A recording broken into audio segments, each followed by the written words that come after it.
Good morning, everyone. This is the joint hearing of the Committees on Children and Youth and on Finance regarding Resolution number 220149. I'm glad to be joined by my co-chair on the Finance Committee, Councilmember Derek Green. Good morning, Councilman, and to the members of both the Committees on Children and Youth and on Finance. Before we begin, I'd like to recognize Mr. Nick Spiva, who will read the required announcements. Thank you, Chair. I understand that state law currently requires that the following announcement be made at the beginning of every remote public hearing as follows.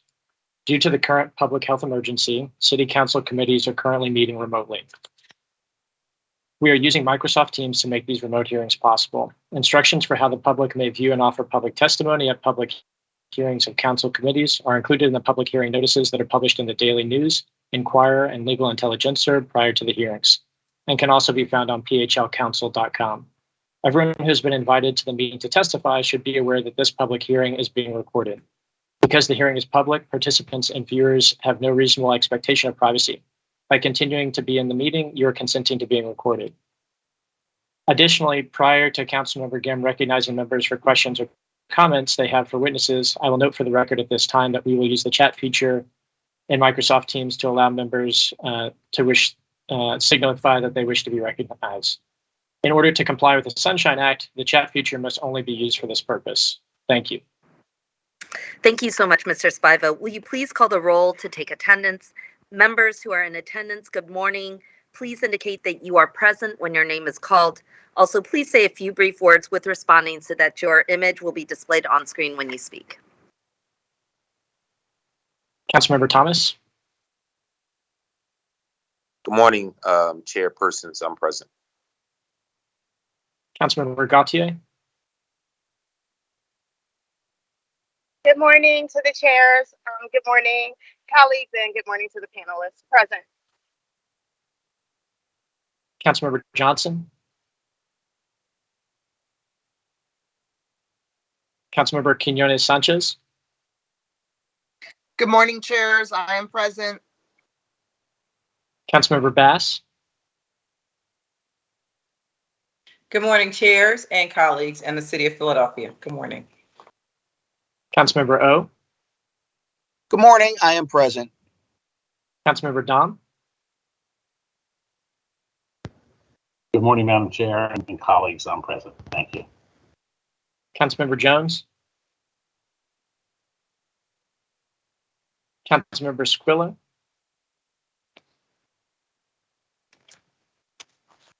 Co-Chair Green. Good morning, Madam Co-Chair. Good morning, colleagues. I am present.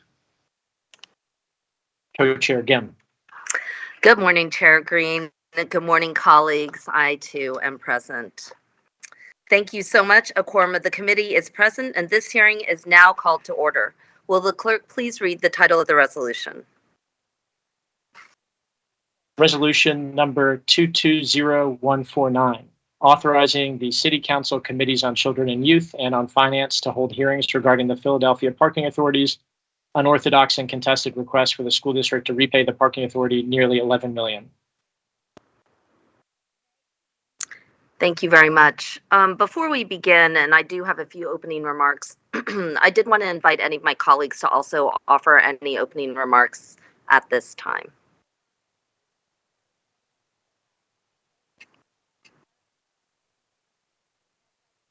Okay, so I think I will, I want to talk a little bit about our opening remarks for today. 15 years ago, I stood with public school parents, educators, and civic leaders to demand accountability and change from the Philadelphia Parking Authority. We reminded the PPA of one of its central missions as a public trust, to fund our public schools. When the Commonwealth of Pennsylvania took over the governance of the PPA in 2004, it promised at least $45 million a year to the school district. As former Pennsylvania House of Representatives Majority Leader John Purcell stated, every dollar we can squeeze from the parking authority should be dedicated to educating Philadelphia's children. Years later, by the time parents and advocates had arrived, the agency had not delivered a single penny to the school district, and it never would have, if not for advocates who refused to tolerate an agency that gobbled up any and every dollar that would otherwise go to the school district for itself. Over the course of the next 15 years and up to this very day, this has been a consistent story of the Parking Authority through multiple leadership changes, through round-robin board appointments, despite embarrassing media exposés and investigations, formal audits reporting poor and wasteful financial practices, in promises that have been made before this very body in hearing after hearing, despite measures we've taken, including mandatory quarterly meetings between the city, the school district, and the PPA.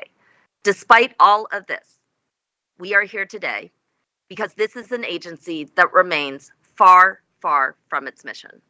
In decision after decision, it has systematically, purposely, and oftentimes secretly, to the detriment of our city and our school district, taken money that should have gone to the city's school children and spent it on itself. Mr. Spivo, would you please post the graphic that we have on the PPA's most recent revenues?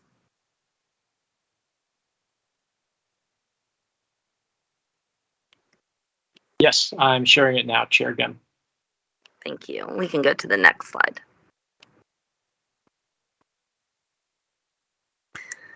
As we can see, the Philadelphia Parking Authority has repeatedly, since its funding, the Philadelphia Parking Authority has become a $250 million agency, and its earnings come entirely within Philadelphia's boundaries and primarily from fees on Philadelphia residents. And yet, over 20 years, it has delivered a total of $132 million to the Philadelphia public schools. And as we can see, based on its original founding, that is barely 18% of the money that would have been promised to us. You can go to the next slide. This is a slide of the contributions from the PPA to the School District of Philadelphia between 2005 to 2021. The red line shows the amount owed under Act 22 that was originally promised, and the bottom line shows the amount that the School District of Philadelphia has actually received. Next slide. The next slide shows this revenue compared to the Philadelphia Parking Authority's own on-street revenue divisions, which have steadily increased over the years. And obviously, as you can see, the pandemic has created significant issues for everybody. But nonetheless, contributions from the on-street revenue division are consistently less than 10%. Next slide.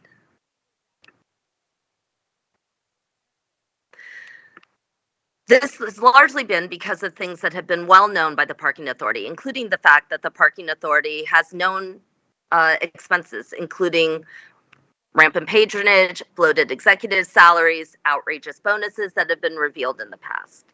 The PPA's executive director makes 43% more than executive directors in comparable parking authorities around the country. Next slide.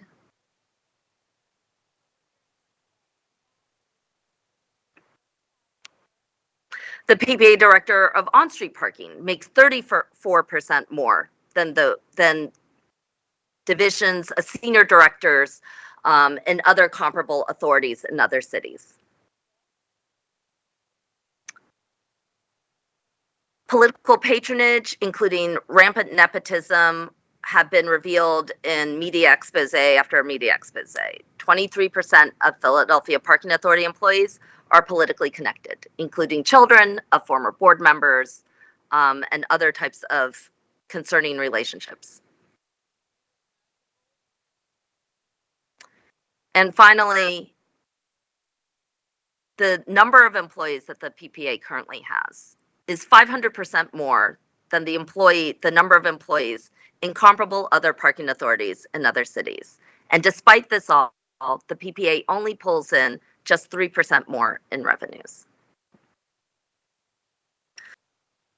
Council members, colleagues, I invite you to review the minutes of a council hearing in 2012 when the PPA came before this very body, requesting a 50% increase in parking meter fees, claiming that funds to the school district would rise to at least $18 million a year. Not only has the PPA never met that threshold, In the immediate years following that parking meter increase, funding to the school district actually dropped. For 15 of its last 18 years under state control, the agency's payments to the school district of Philadelphia have been erratic and paltry at best. Last year, it delivered $0 to the school district at a time when our schools struggled to open, find staffing, or had to scramble just to get its students on the internet. Again, as I said, stories of revenue diversions away from the public schools and toward the PPA shock the senses, and frankly, they've only gotten worse since 2014 when the PPA lobbied the state to remove formal city oversight over its budget. In addition to all of this, again, this has included the undisclosed revelation that the PPA has been diverting millions of dollars in on-street parking revenue in order to voluntarily prepay and seek a 100% fully funded pension fund, which, according to its own press release in 2019, it was able to achieve over the course of 2 years. This diversion of district revenue toward that pension fund had never been publicly disclosed before to the district or to the city of Philadelphia. It was never made clear in financial audits that were delivered to our body. And that's why when the PPA announced last fall that it demanded an $11 million repayment from city school children, this body drew the line. It is a shame that we had to issue a formal subpoena for documents, but I want to be clear to my colleagues that this is because for months, the district had requested an explanation for the alleged overpayment, and the PPA simply refused to provide it. Today, for the very first time, we will hear an explanation. I recite this history to inform the viewing public that today's hearing is not about a moment in time. It is not about an $11 million dispute, which the PPA will claim is now resolved. This is about a consistent and willful track record over decades up until this very moment to shortchange the children of the city and its taxpayers. It is also about a renewed call for formal oversight over the PPA's budgeting process, including city sign-off on the PPA's budget. Every dollar taken from the district by the PPA is a dollar that is made up for by the taxpayers of the city of Philadelphia. And we are no longer going to tolerate the financial chaos and questionable expenses of this entity. This hearing will try to discern for the first time what the actual cost allocation is to the on-street revenue division, which is the key division whose revenues over expenses go towards the city and the school district of Philadelphia.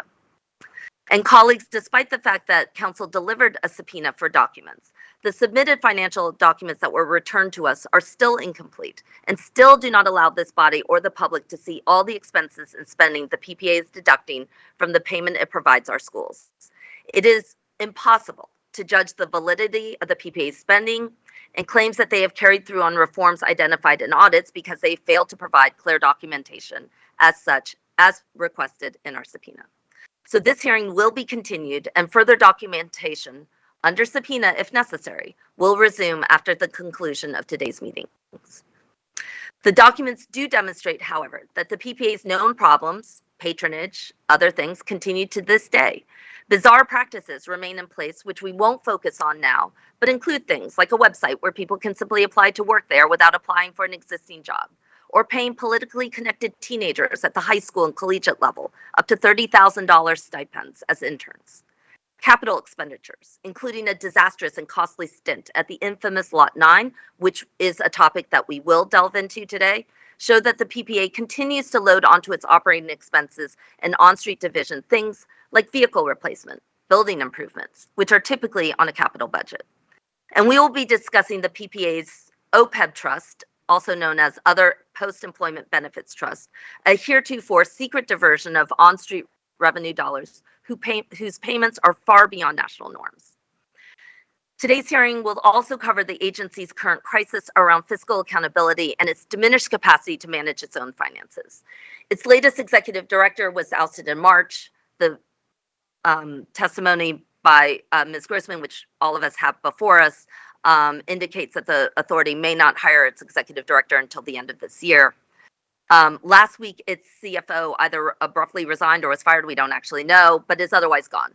And though the agency's fiscal year ended on March 30th, it has yet to announce how much money is going to the school district of Philadelphia for FY 2022, which is months beyond its usual notification and is completely unacceptable.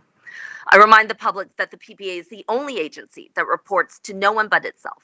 there is no oversight over its budget, not by Harrisburg and not by the city of Philadelphia. And this model has failed. It is long past time for us to seek a longer-term, formal financial oversight over this body. And let's be clear, it doesn't have to be this way. The PPA lauds itself as an accredited parking organization with distinction, and today will once again state its intent to find new areas for improvement. And to the members of the Parking Authority who are new to the board or to the agency, you may not have been directly responsible for the past, but you are absolutely responsible for fixing this agency from this moment on. To gain any credibility in the city and in front of this council, the PPA must commit to formal oversight, greater disclosure, and a true partnership. This hearing will serve as the backbone of that process. Will the clerk now, just once again, before we call the first witness, do any of my colleagues have any opening remarks at this time? Seeing none, will the clerk please call the first panel for resolution number 220149? Our first testifier is Ori Monson from the School District of Philadelphia. Good morning, Mr. Monson. Are you connected and ready to proceed? Good morning. I am. Can you all hear me fine? We can hear you just great. If you could please state your name for the record, and you may proceed with your testimony. Thank you, and good morning, Chair Gim and Chair Green and other council members who are present. My name is Ori Monson. I am the Chief Financial Officer for the School District of Philadelphia. Thank you for the opportunity to testify at the hearing. I believe some background is important to understand the context. As most of you are aware, it has been mentioned already, since the Commonwealth took over the Parking Authority almost 20 years ago, the Parking Authority, the PPA, and the school district have been inextricably linked.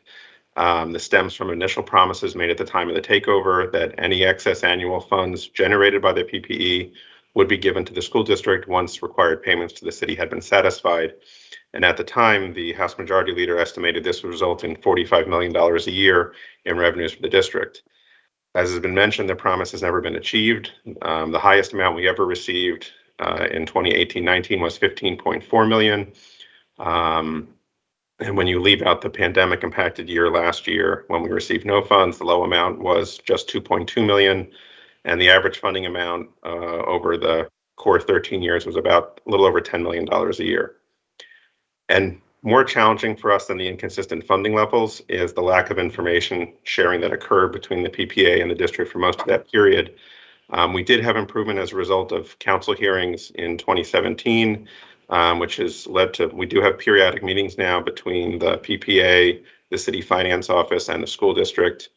That information that's shared does provide some insight into PPA performance and resulting impact, though at times it is incomplete, rarely includes projections regarding the payment that'll be made at the end of the year.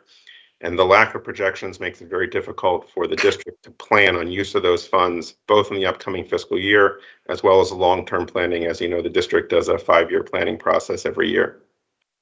And as you mentioned in your opening statement, even today, and June 22nd, nearly 3 months after the close of the PPA's fiscal year, we still don't know any amount of any payment the district will receive, and that's a payment that's routinely provided in early July. As it relates to the particular issue that I guess triggered this hearing, in November of 21, I was informed by the executive director of the PPA that the PPA had made adjustments to its financial statements the prior year, and that by their calculations, the district had been overpaid $10.9 million. And he indicated as a result, the district owed the PPA that amount, but gave no indication as to the basis of the calculations, whether or not the PPA was requiring a repayment of the amount or would be withholding that amount from future payments. Needless to say, this information was unprecedented in the history of the PPA providing funds, raised a lot of questions and concerns. PPA did agree to a meeting between their professional financial staff and consultants, along with parallel individuals from the district. That meeting left many questions unanswered, and after several attempts to request clarification, I did send a formal letter in January 25th, highlighting concerns the district had with certain PPA decisions in accounting for pension liabilities and payments, the use of operating funds for capital expenditures, existence of a separate trust fund, and specifically what the PPA was demanding regarding the liability they were claiming and reporting in their audited financial statements, which is important that it was in their audited financial statements because we have to put out our own financial statements. And if they're showing that we owe them money and we're not showing we owe them money, there's a problematic conflict. One day later, Mr. Petrie responded in a letter which disputed the act which guides the payments and declined to address the accounting concerns. After reviewing the letter, we did respond. I sent a response on February 4th, citing to the PPA's formula laws, as well as the calculations descriptions provided in the PPA's own financial statements, and again reiterated the same questions from the initial letter. We received no additional correspondence regarding the issue until we were informed that the PPA and the city had resolved the issues, and on May 5th received a letter from the chair of the PPA indicating that the PPA was making an adjustment for OPEB funding for 2 prior fiscal years, as well as the correction of a pension misstatement for fiscal year 2021. Those actions eliminated the overpayment to the district. While that resolution relieved the current pressures on the district regarding the claim of overpayment, several of our questions remain unanswered regarding prior year calculations, history of the trust fund, policy decisions regarding funding for capital expenditures, and in large part ways to improve information sharing throughout the year to ensure predictability of PPA payment amounts and thereby allow for better budgeting for use of those funds by the district. That concludes my testimony, and I'm happy to respond to any questions from members of the Joint Committee. Thank you so much, Mr. Monson. Just for clarity, could you give us some background on your accounting and pension experience? My personal accounting pension experience? Well, I think your professional accounting and pension yes, experience. You appear before us formally as the CFO of the School District of Philadelphia. Right. So I did work with the city's pension. I was an assistant budget director for the city actually over 20 years ago. I was at PICA for 12 years, part of which involved overseeing the or responding to issues on the city's pension fund. Was CFO of Montgomery County, where I actually ran the pension fund for the county, and obviously at the district with a lot of work with PSERS and the state pension fund, and which consumes a significant portion of district budget finances. Given your wide-ranging experience and depth of experience around this area, can you tell us what your opinion is of the PPA's pension fund decisions? Is it typical? I don't think it's typical. I think there are points at which decisions can be made to either set aside funds or make decisions to fund pensions instead of other obligations. What's unique about this approach is in any of those situations, for example, at the county, when the county had been underfunding pension payments for a long time, we made a strategic decision to fund at the proper level. But we knew that by doing that, it meant that there were other priorities we could not do. So we were making choices, which is what most organizations face, is that if we put it to pensions and if the district has that issue and has to do that,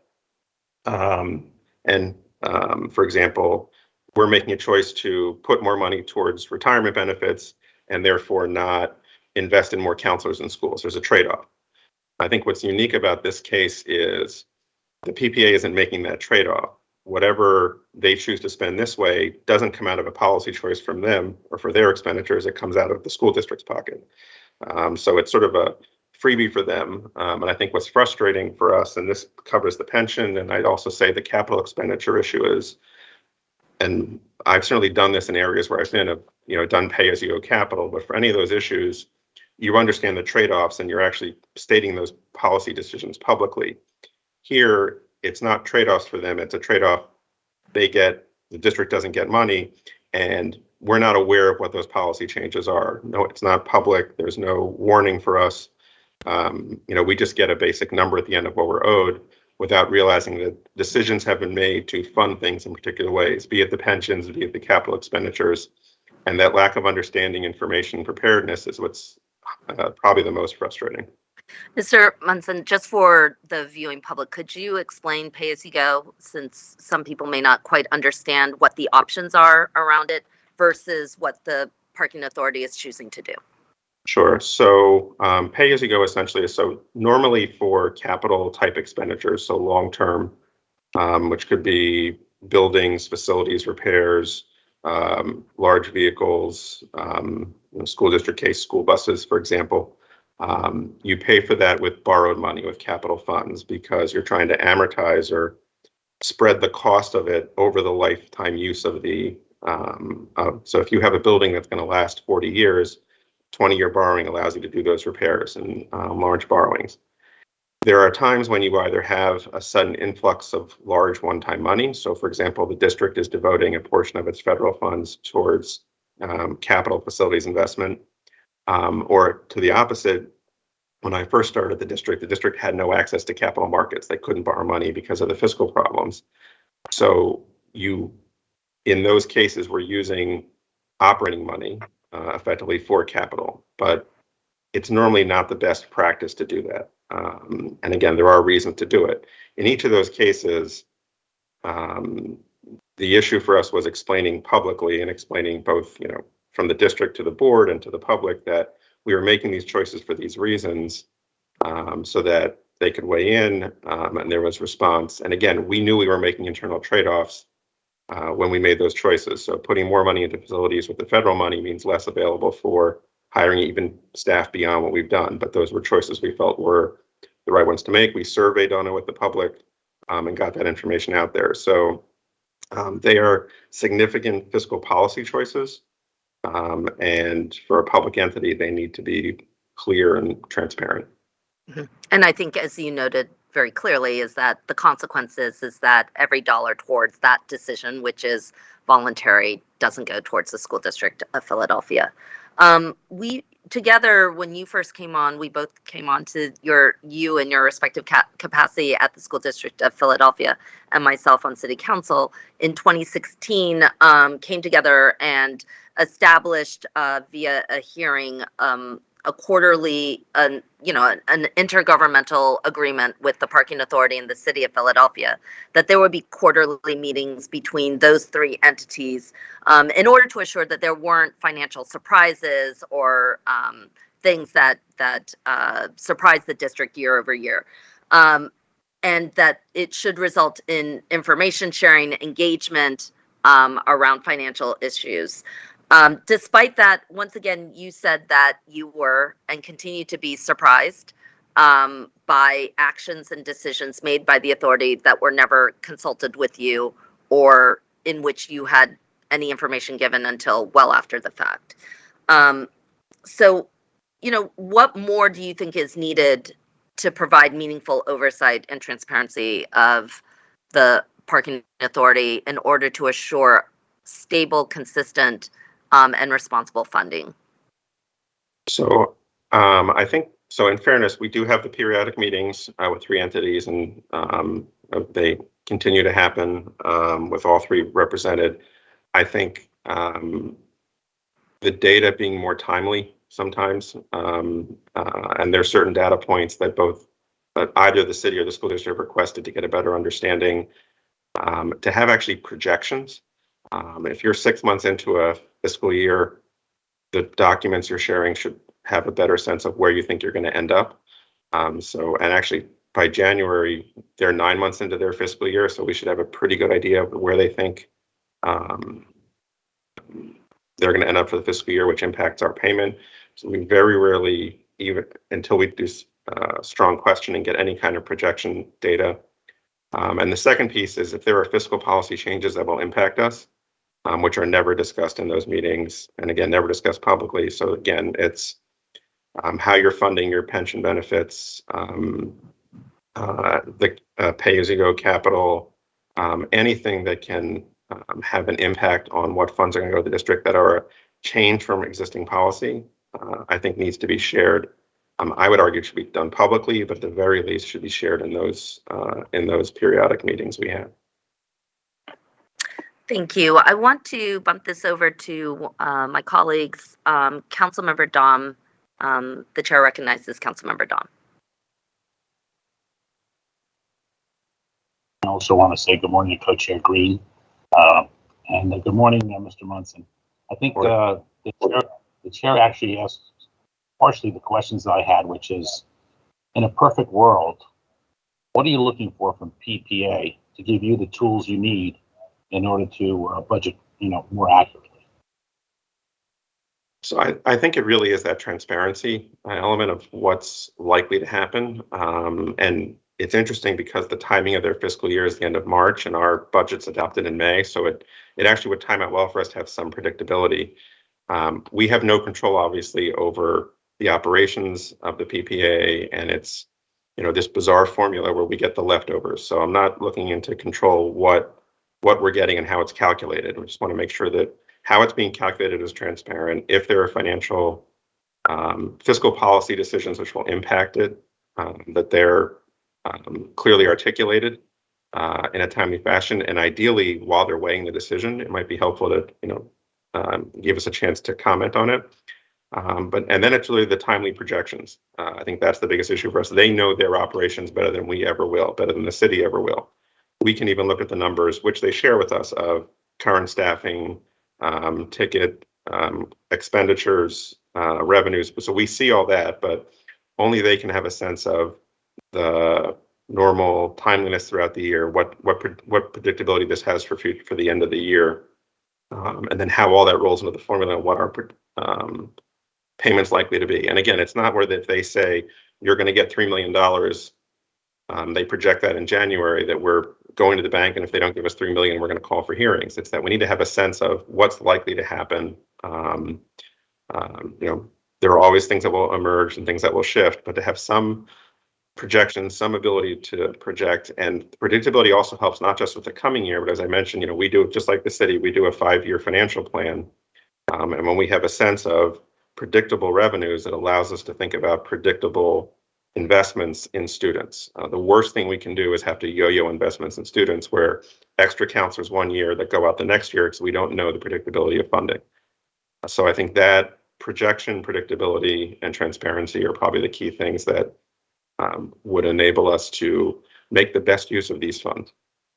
So I guess my question is, and you can't probably answer, but I'll ask anyway, is the problem they don't have the backroom staff to handle these details, or is the problem that they don't want to share it? I think that's a question you'd have to ask them. Okay, because that's what I'm trying to figure this out. Like, this seems pretty simple to solve. Like, just share the information and let's get on with things. Okay, thank you, Ms. Munson. Thank you, co-chairs, Mr. Green and Gill. Thank you so much, Councilmember Dom. The chair recognizes our co-chair, Councilmember Green. Thank you, Madam Co-Chair. Good morning, Mr. Munson. I know we've had multiple conversations over the years on all things fiscal. So it's good to have you here this morning. Just wanted to touch on, from your experience, both in your current position and also at PICA and also Montgomery County, especially as it relates to pension benefits.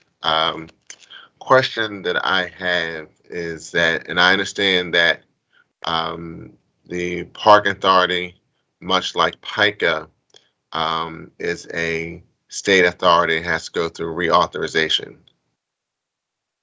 And if I'm correct, my understanding is that the PPA will be going through reauthorization soon. Is that also correct? I believe that's correct. I don't know the exact date. Just like PICA. So I'm just curious in reference to their spending on pension benefits compared to PICA. My understanding, they've spent a significant amount of money on pensions, and I'm curious for that level of funding, what's a historical type of pension funding and what's considered fully funded? So I think there are a couple of ways to look at it, and obviously, and in fairness, much like the district to some extent, where we're subject to a fund that's run by somebody else and PCERS, who basically sends us a bill, they have to make contributions to the city pension fund because of the way a lot of their went from when they were a city agency and a lot of their folks through that pension fund.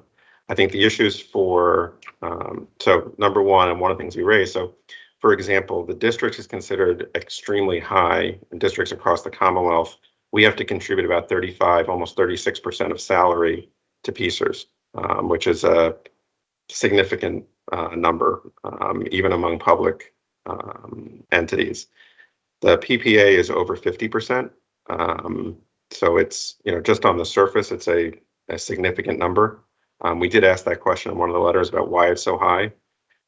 And there's whether it's a combination of the way the benefits were projected, what contributions they were making earlier that may be underfunded, is probably more complex, but we don't actually have insight into that. I think the other issues for us are because of the unique nature, where just the on-street parking impacts what goes to the district. It's unclear to us exactly how their total pension bill, essentially, which is for the entire parking authority, is allocated across the different areas. So airport, red light programs, different programs, and on-street. And again, it may be correct, but we just don't have any insight into how it's done or what the choices there are, and make sure it's a fair amount. And then the other piece is pension and related OPEB, so post-employment benefit, is having an outside trust fund, which I understand the fiscal logic of having something to prepare for unanticipated expenses down the road, but you're making a choice to pay now or at some point have seeded this fund to avoid costs down the road, which is taking the money away from us to make the decision of whether the district would rather have it now to pay for current issues versus potential OPEB issues that may or may not arise down the road. So I think all those kind of play into the pension issues.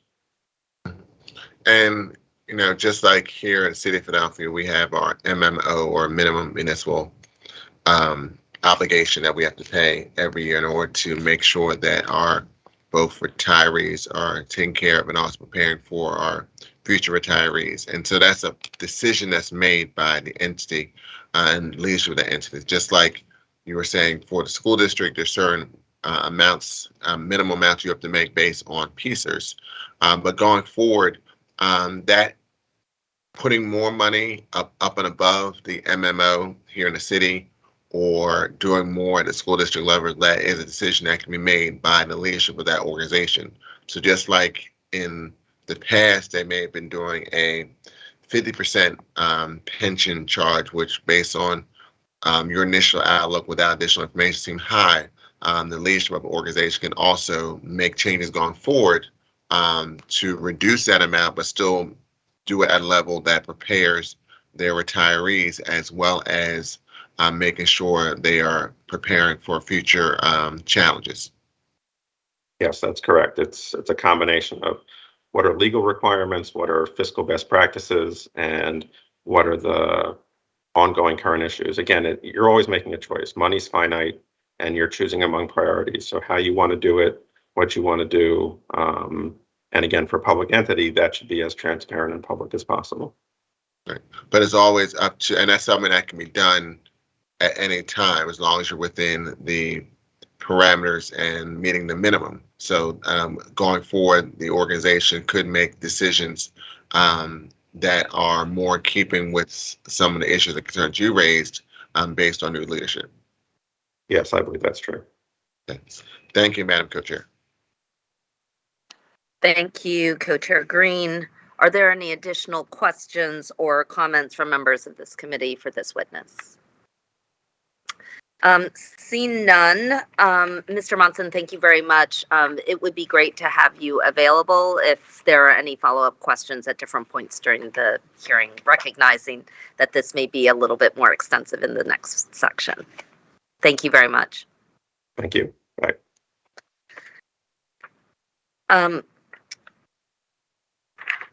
Mr. Spiva, could you please call the next panel?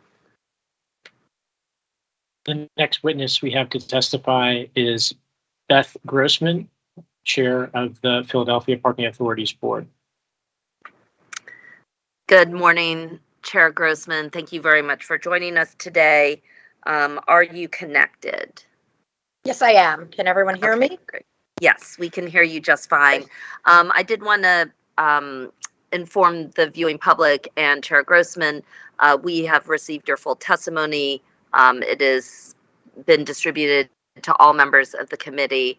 And I had asked, in the interest of time, that if you could, after doing introductions and clarifications, if you could start your testimony on page 4 with regard to the resolution. So if you could just state your name for the record first, restate it, and then you may proceed. Thank you very Thank much, you. Chair. Again, good morning, everybody. I'm very happy to be here. My name for the record is Beth Grossman, and I am chairperson of the board of the Philadelphia Parking Authority. May I begin, Chair? Yes, please proceed. Thank you. The resolution deals with the distribution of net revenue referred to as on-street parking, which is the amount largely derived from parking tickets and parking violation debt collection. Specifically, Resolution 220149 seeks to look at the figures PPA used to determine the payment given to the School District of Philadelphia in fiscal year 2021, which ended on March 30th, 2021. As you know, all net revenue from the on-street parking program has always remained in Philadelphia, and before 2004, all of that revenue was delivered directly to the city. The passage of Act 9 of 2004 created a formula where, after the authority reaches, at the time, a $25 million threshold for its payment to the city, a payment of on-street parking revenue beyond that threshold could be considered for the school district. Our challenge is that the formula's threshold increases every year to match revenue improvements secured in the prior year, making the original $25 million threshold now more than $42.3 million, and that figure will rise as revenue improves. It is also worth noting that the threshold is never permitted to go down, so in years of reduced performance, such as during the COVID-19 pandemic, the threshold remain at the high level. Since 2004, the Philadelphia Parking Authority has contributed $577 million to the city and $132 million to the school district, which almost entirely comes from operational efficiencies developed and implemented by PPA.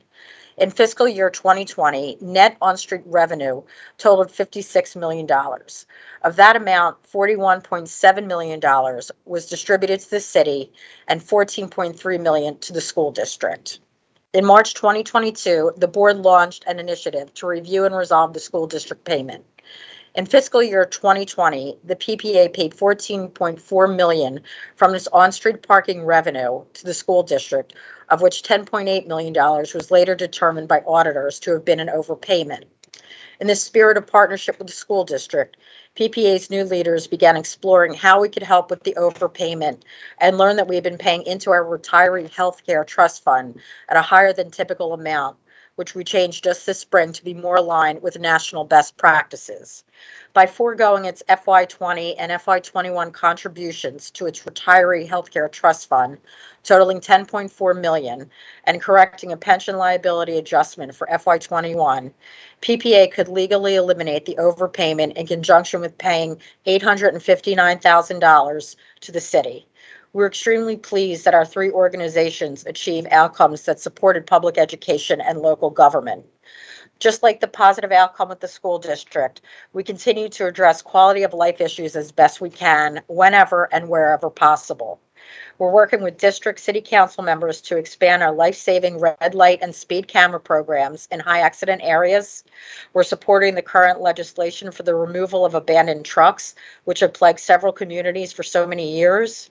We manage and enforce the residential parking permit program, which is in ever-increasing demand throughout the city, and look forward to working with council members to reduce the number of violations in the near future. We will soon begin our bike lane enforcement initiative, which is aimed at saving lives and eliminating injuries to our bicycling residents. We started working with minority business organizations like the African American Chamber of Commerce of Pennsylvania, New Jersey, Delaware, and the Greater Philadelphia Hispanic Chamber of Commerce, and underrepresented businesses to provide greater access to contract opportunities. And we've just contracted both a nationally regarded human resources firm and financial services firm to assist in fine-tuning our policies, practices, and procedures. And we're just getting started. In short, PPA's new board knows we have to go to the extra mile. Our emphases are on refining our systems, bettering the customer experience, generating more revenues to be passed to our city and school district partners, and implementing an impactful social responsibility agenda. We hope partnership between the city, school district, and PPA, the authority's revised financial practices, and our several new initiatives will allow us to be a bigger and more beneficial part of Philadelphia. And I hope I adequately address the issues of Resolution 220149 intended to cover. And of course, if there are any questions, I would be pleased to answer them. Thank you very much, Chair Grossman, and thank you especially again for abbreviating the testimony. Again, as I said, your testimony has been distributed to all members of council who can review it. I did want to suggest, however, though, that the primary challenge to the delivery of revenue to the school district is not solely about the formula threshold between the city and the school district. It is, in fact, an obligation, but around many of the questions that I think we'll be having today, which is around the expenses that are deducted that create that kind of challenge once it gets started. I'm going to just ask I'm actually going to start with my colleagues, and I'm happy to start with them. And then I'll have a few questions. I think what we're going to try to do is focus a little bit of our questions around the $11 million. We can go into the calculation of the school district and the city SDP contribution numbers. But if we can keep those questions together, that would be helpful. The chair recognizes Councilmember Dom. Madam Co-Chair, and good morning. Beth, nice to see you. Likewise. I have three questions for you. The first question is really the question that I asked Mr. Munson, and that is, he's looking for more information in order to do a better job with the budgeting for the school district. And I guess my question is, do you have the ability and capacity of the financial people on your team in order to provide that information to him? And he's a smart guy. He can probably tell you exactly what he needs. And if we can just get this information shared, we can avoid this problem. I just want to know if that's something that you can agree to do. Councilman, it most certainly is. First of all, I and the other board members are certainly committed to transparency and collaboration. We want to continue our relationships and improve them with the school district, and we are happy to work with Mr. Munson to provide what information he seeks. As I noted in my portion of the testimony that I just read in, we are in the process of engaging with an outside financial review firm also to take a deep dive look into our financial department to ensure that we are following best practices and procedures, industry standards. What can we improve? How can we get information out to those who seek it in a timely fashion, and look to anything that we can improve? I think because we have such a new board now is the time to delve deep into look at this. And I am sure that this will enable us to work more collaboratively with whatever it is that Mr. Munson needs. And I must acknowledge that I do not have the financial experience that Mr. Munson has in no way, shape, or form. I'm a poli-sci major. What can I tell you? But I can say that we will be happy to work with him. Great, that's great. So that's a yes. That's good news. That is an absolute yes, sir. Okay. The second question, I have basically three quick ones. In your page, I guess, 5 of your testimony, you talk about in the fiscal year 2020, it says the net on-street revenue totaled 56 million. Do you know what the gross revenue was? You know what, that I don't know. I can certainly provide that information to you. That's not a problem.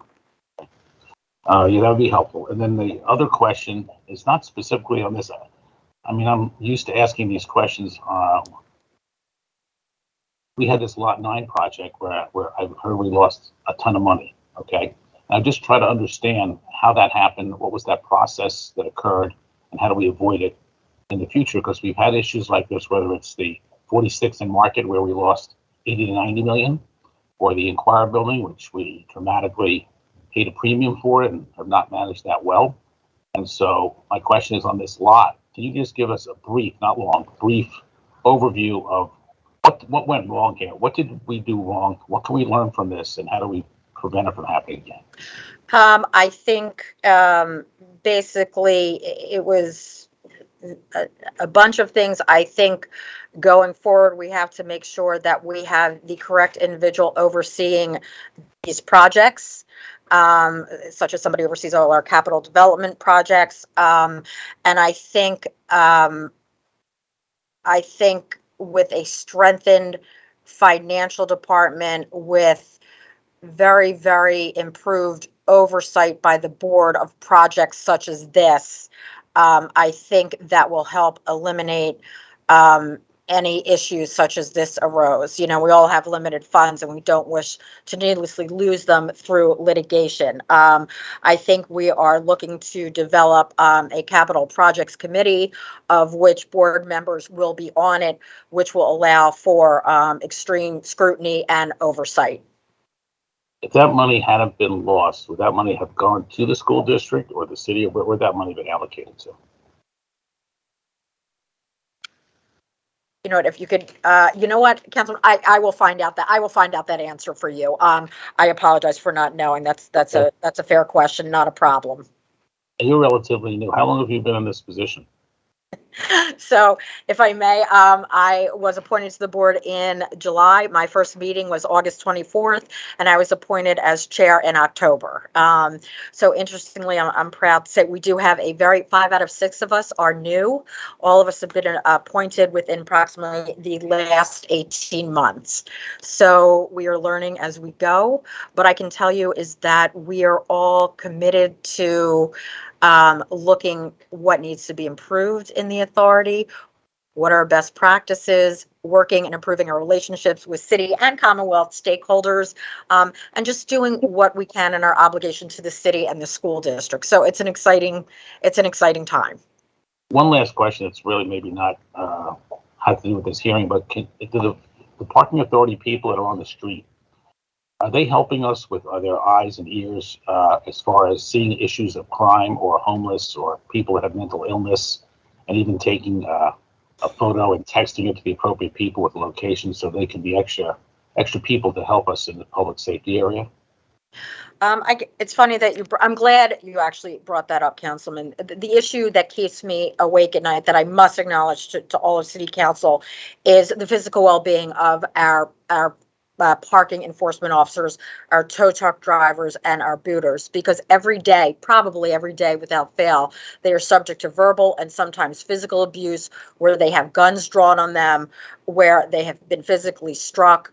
And I must commend them for the work that they do day in and day out, because that's really a scary thing. I think if they look, first and foremost is their physical well-being, where I don't want them to do anything that is going to harm them. That's of paramount importance. But if they can do that and they do capture something, we would be more than happy to share it with the appropriate authorities. But again, their physical well-being, that's first and foremost. Okay. All right. Thank you very much. Thank you, sir. I'm co-chair. Thank you. Thank you very much, Councilmember Dom. Before moving to Councilmember Gautier, I did have a point of information and a question. One, it's important to note that the PPA is under an intergovernmental authority agreement where you are obligated to meet with the city, the state, the school district, and the PPA on regular meetings to assess finances. And I think the question here is not whether you will be happy to be cooperative, but that those conversations have not revealed what has been needed. So I think that's a point of information, and that actually they clearly need to be strengthened. They are inadequate given the surprises. But as a matter of questioning, you mentioned to Councilmember Dom that you had confidence in the parking authorities' kind of financial practices. What happened to your last CFO or your most recent CFO? Well, Councilman, first of all, Council Chair, we are also in the process of reevaluating our entire financial department. Again, as I said, to see best practices, do we have the right talent in there? At this point, I think we just agreed that we need a different type of CFO. And we have currently hired a temporary one who will be starting with us soon, and we will see how that works out When will they start with you? within the next couple days. And do you have a name, or are you able to share a name, I'm or not going to share that name right now. are they a third-party entity, or will they be hired directly by the parking authority? They will be hired directly by the parking authority. Okay. So I think that's one of the key questions here about whether and how soon, this individual can get underway. And you felt that the need, letting go of the most recent CFO was because of concerns about past practices. Is that right? Or seeking a new direction? What exactly is it? I think seeking a new direction. Beyond that, I'm not going to get into any further personnel matters. But I think And at was there this any? time, and I think at this time is again looking at our best practices, having a third party come in to evaluate us and work with the CFO. I think we're going to really determine what we need and how we can improve. And did you say you had already hired that third party? We have not yet announced. We have not yet announced that yet, but we are in the RFP process, and I think that should be concluded soon. Was your CFO hired under a public hiring process? It was contract. Okay. The chair recognizes Councilmember Gautier. Thank you, Madam Chair. Good morning, Chair Grossman. Good morning. Very nice to meet you. Hello. Nice to meet you as well. I wanted to linger for a while on the $11 million requested from the school district last year. Mhm. I wanted you to expound on how to expound more on how the PPA determined that it made an error resulting in an $11 million overpayment to the school district. What caused the error in the first place, and who, from a staffing perspective, made the determination to ask the district for almost $11 million, especially in the middle of a pandemic? Certainly. Beginning in FY 2008, consistent with Government Accounting Standards Board Statement 45, the authority began recording an expense for the future cost of retiree health benefits, excuse me, as determined by an actuarial report. Each department was charged the portion of the expense in the same manner as the allocation of support expense. The actuary recommended an annual amount to record and fund the liability over a 20-year period. The cash for that expense was held in authority accounts for future investment in an OPEB trust, and the total amount accumulated from FY 2009 through FY 2018 was $16 million. In 2018, a recommendation was made to convert insurance reserves from cash to letters of credit. Those accounts were funded in the same manner as indicated OPEB expense. That made $11.5 million available to further fund the OPEB liability. In 2019, the actuary determined that employee health benefits provided by the unions but paid by the authority should have been included in the authority's liability and adjusted the liability for that increased amount. The authority, recorded and planned to fully fund that increased liability in FY 2020 in the amount of $4.9 million, in FY 2021 in the amount of $5.5 million. The funding of that liability was reversed, enabling the authority to correct the overpayment to the school district.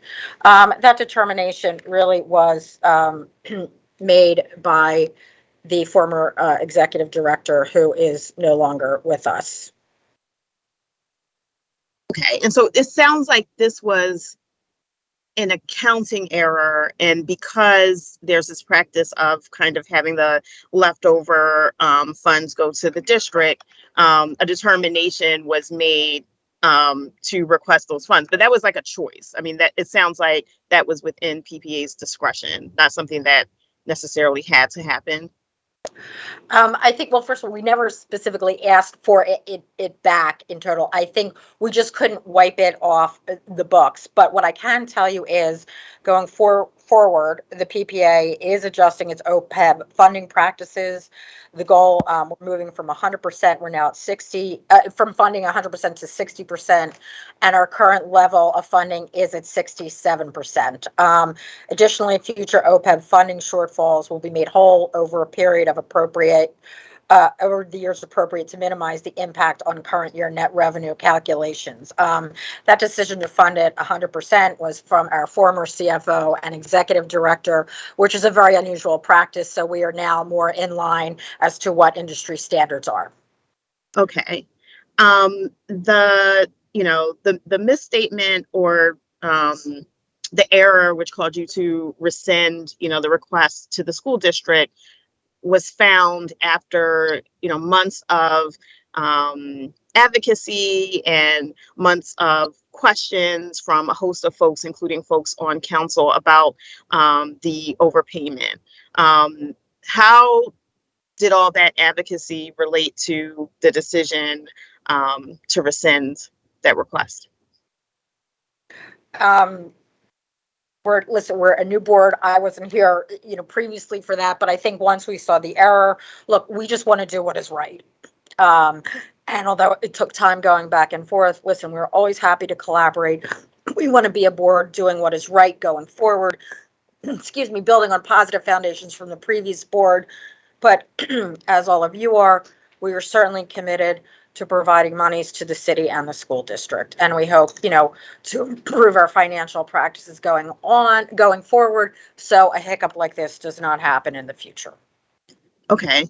I mean, the fact that this, error or misstatement occurred after quite a lot of questions were asked kind of begs the question of whether there were other misstatements or errors in past years. And, also suggests that we might take a look at what happened in past years to see if we can find any misstatements. What do you think about that? And has there been any effort to examine past years for?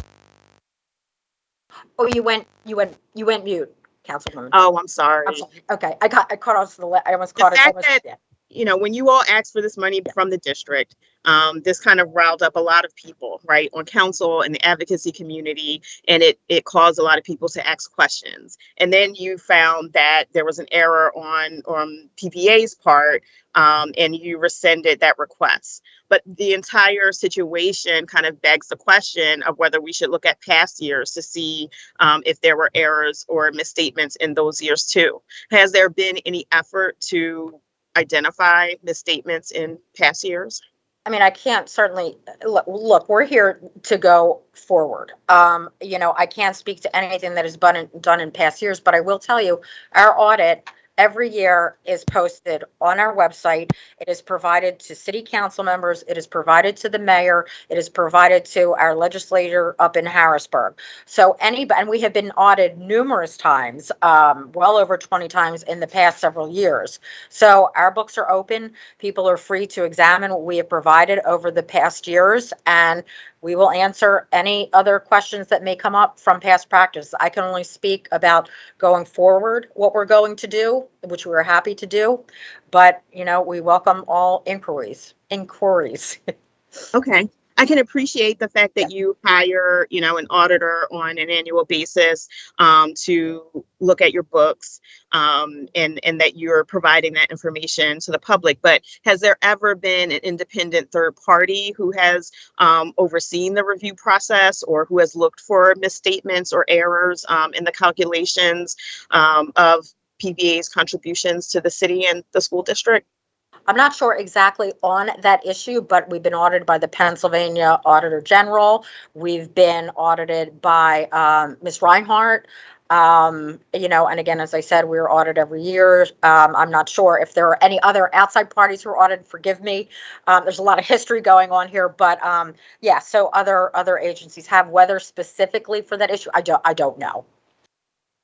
But there's no sort of regular practice by which an independent third party comes in and oversees that process. That is what our auditor does. They are independent and they come in every year to do this. Your auditor is hired by your agency? Yes. Okay, that's not independent. That's just a matter of fact.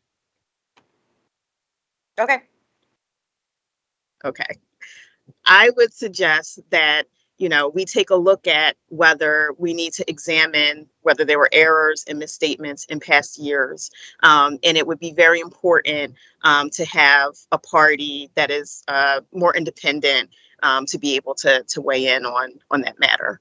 I don't have any more questions. Thank you, Madam Chair. Thank you very much, Councilmember Gautier. Just as a point of clarification, did you say, Chair Grossman, that your third party is going to review if the same mistake that was made has happened in the past? We can certainly have them look at it. That's fine. Okay, well, can there be a commitment to that? We'll have to, sure, we can commit to that. That's fine. That's a reasonable request. Council, may I just follow up with one thing from Councilman Dom's request? One of his questions, the 2020 gross revenue from the parking authority was $1.3 million. Thank you for that courtesy.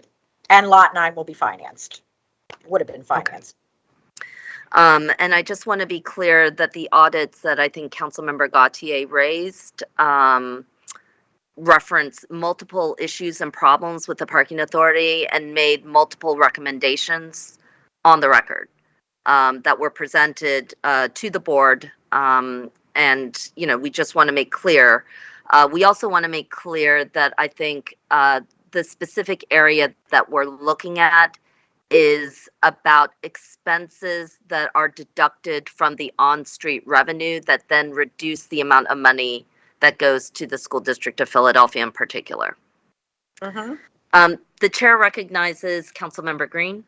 I co-chair Councilmember Green. Thank you, Madam Co-Chair.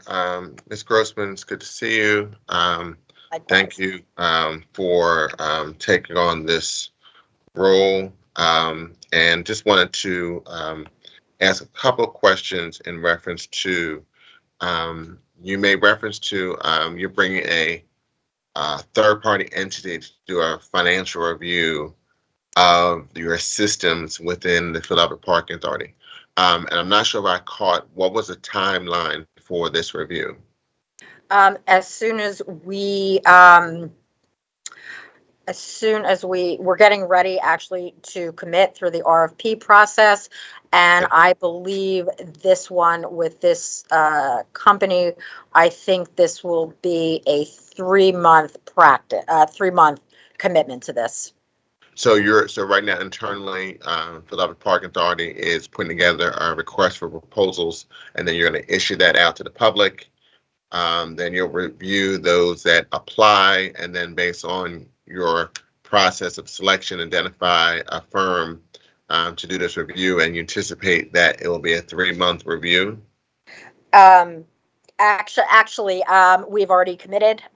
We actually have somebody selected, but I don't think they've been formally notified, so we're actually ahead of the game there. Gotcha. Okay. So you selected some based on your RFP process. You have identified someone. Yes. And you're in the process of communicating their selection, and then we'll go forward with memorializing or executing a contract for their services. But you believe it'll be a 3-year time period for that review? 3 months. 3 months. Sorry. 3 months. Correct. Thank you. Thank you for correcting the record. 3-month time period for their review. And as part of that review, will they be looking at all dynamics of the organization, reference to positions? Or will they be making other type of analysis? Like, we've had a conversation earlier about the pension perspective. Are they just looking at your internal structures in reference to the positions, but also looking at policies as well? Everything, policies, practices, procedures. Do we have the right technology in place? Do we have the right talent? Do we need more, accountants or this and that? What can make it more effective? And everything from soup to nuts will be considered in that, because the board really needs a full, fresh look to see what is going on. What do we need to do? And, we really want to know, and I'm not being flipped, the good, the bad, and the ugly. So based on that review, if this firm were to say, hey, you have been spending a lot of money on your pension benefits, and they say, well, consistent with other organizations that are like size, you should be paying a different amount. That's something that may come from that organization, and it's the intention of the board to review those type of policy guidelines and then make a decision going forward. So it's a good possibility some of the issues that have been raised regarding the amount of money spent on pension dollars may be different going forward based on a review from this third party. Sure, it could be. We'll be open to suggestions and recommendations they made. And as I said, we just want to do what is consistent with industry standards. Okay. Thank you, Madam Co-Chair. Thank you, Co-Chair Green. The chair recognizes Councilmember Thomas. Good morning, chairs, and all the different government workers that are here today. It's good to see everybody. Thank you for this conversation. As the chair of the Streets and Services Committee, as well as a school advocate, this is something that's very near and dear to my heart. Just a couple questions very quickly. First, just from contextual purposes, Mrs. Grossman, can you please explain to us and to the listening audience who works for the PPA as it relates to the different type of unions that have employees that are under PPA? So when I think about not just the folks who are writing tickets, but also in the midst of Councilmember Gim's presentation, one of the things that we seen was that there were issues as it relates to hiring practice, nepotism, upper echelon salaries. What are the unions that represent the workers over at the PPA? Certainly. If you could give me one moment, I'm going through all my notes. We have District Council 33, District Council 47, our Teamsters Local 115, TWU, and District Council 21. And I commend all of them for the work that they do day in and day out. As do I. And so when I think about, those unions and a lot of the parents and families who, make up the membership of those unions, a lot of those folks are like parents of people who are in the school district of Philadelphia. Specifically thinking about what I know about those unions, as well as some of the requirements based on city residency and things of that capacity. So I think that this is an important conversation to have as it relates to revenue. I'm wondering, do we have an amount or an estimated amount that we feel like the PPA is going to be contributing to the school district for this fiscal year, for next fiscal year, especially looking at some of the conditions that we're facing because of the pandemic? Yes, that is in process now. And as normally during our timeline, it's usually given or provided by the end of June or July. So finance is currently working on that now. How close are you normally to the projected revenue based on your estimations compared to how much you actually give? So I looked at one of the charts said that only 18% of the revenue that was promised actually goes to the school district. If I read that graphic correctly, it's, we promised a certain amount of money and the school district only got 18% of what we promised. I'm concerned about that, not just because of the revenue, but because of budget projections. Over the next couple years, the school district is anticipating a deficit. So I'm wondering, when we look at that type of disproportionate estimate, how close can we start to get as it relates to our projections so we can put ourselves in a position where we can plan for the anticipated deficit that we know we're going to face in a couple years? I'm sorry, did that question make sense? Yeah. And if I could, Chair Grossman, Chair Thomas, I just want a quick point of information. The slide that was included about the 18% was based off the original promise at the inception of the parking authorities takeover by the state, which originally was around $45 million every single year. But for Chair Grossman, regardless of whether the PPA has met that $45 million initially promised threshold, which it, to be clear, never has.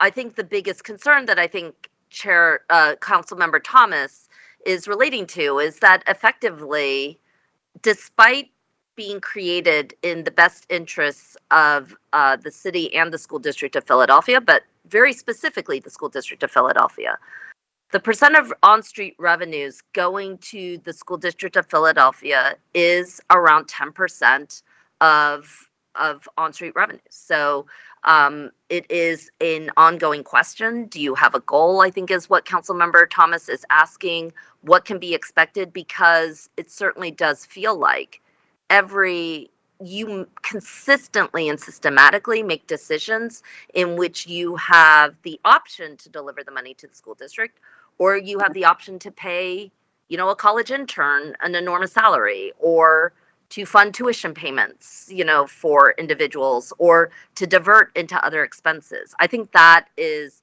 the question that's in play, regardless of the exact percentage. Okay, first of all, to begin with, that $45 million level, that was repealed in 2004.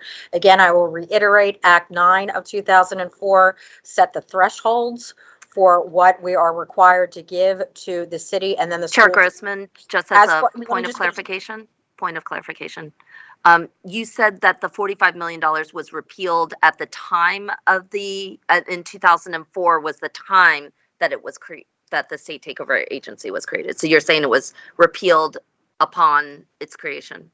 It was Act 94 of 2004, which was subsequently repealed, and in its place was Act 9 of 2004, which set the thresholds. When was Act 9? 2004 or 2005. I'm not sure. It might have been around that 2004.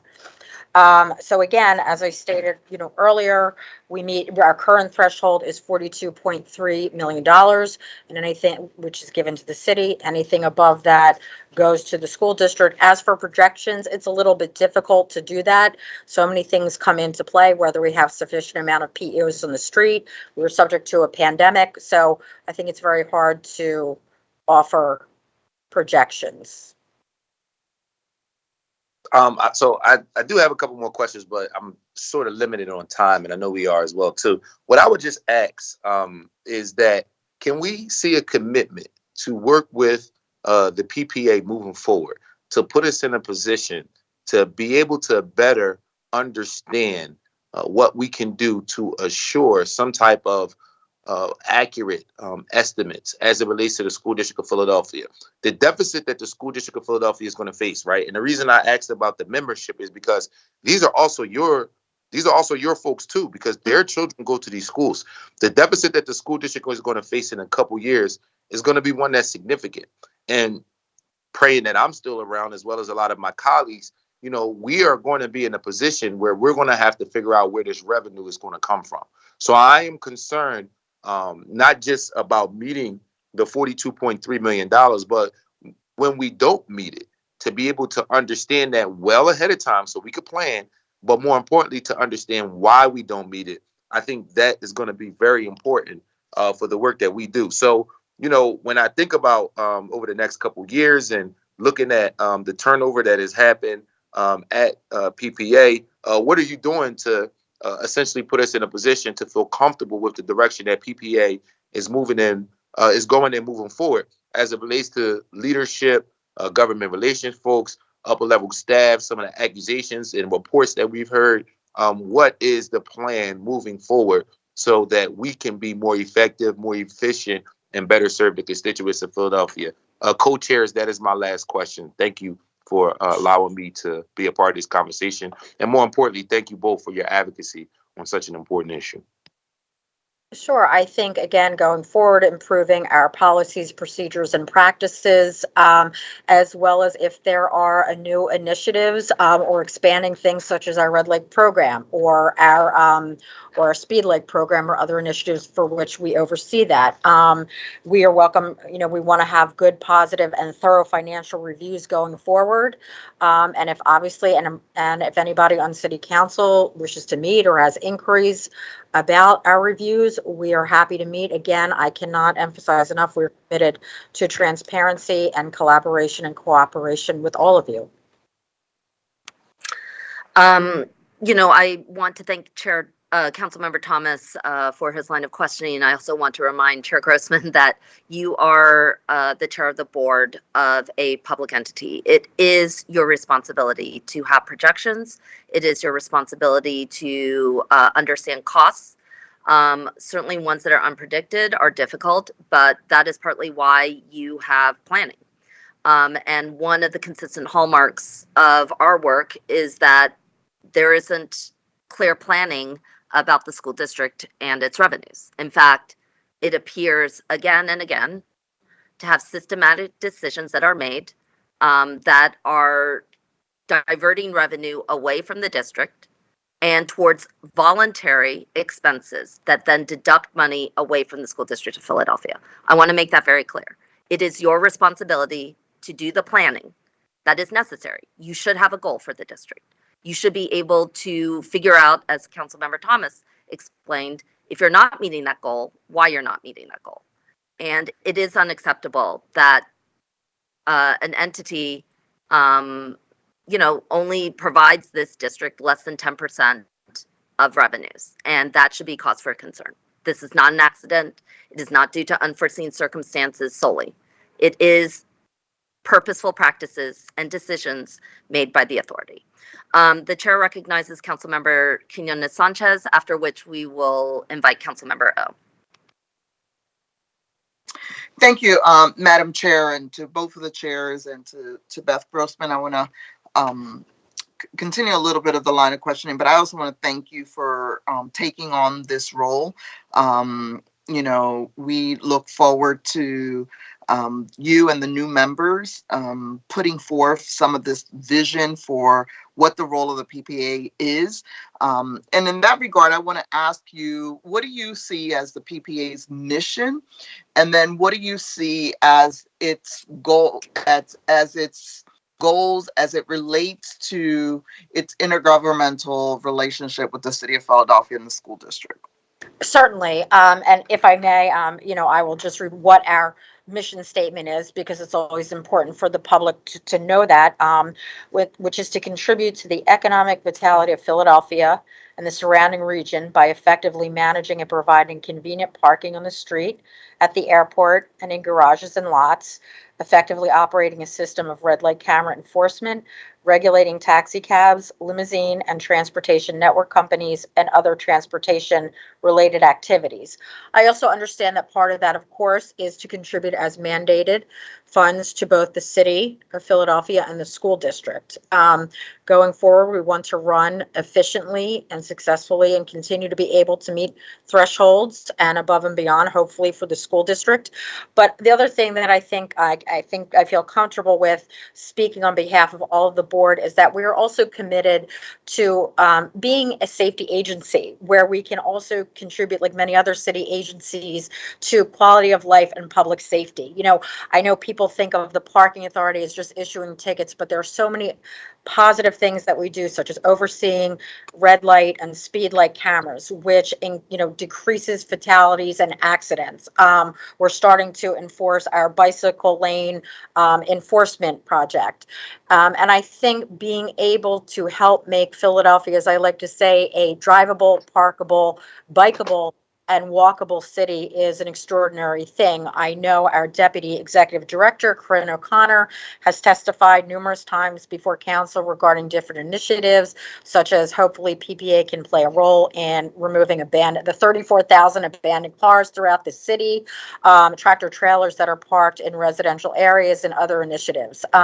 So we really hope to work with all partnerships, the legislative branch, executive branch, other city agencies, to make Philadelphia what it can be and reach its potential. And it's a very exciting time with a very collaborative board.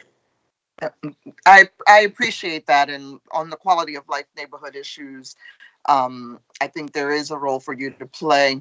As it relates to the organizational, and Councilmember Thomas was asking about this, one thing is to have a fiscal review of what you're doing. Another is to have an organizational review of, do you have the administrative team and capacity that you need?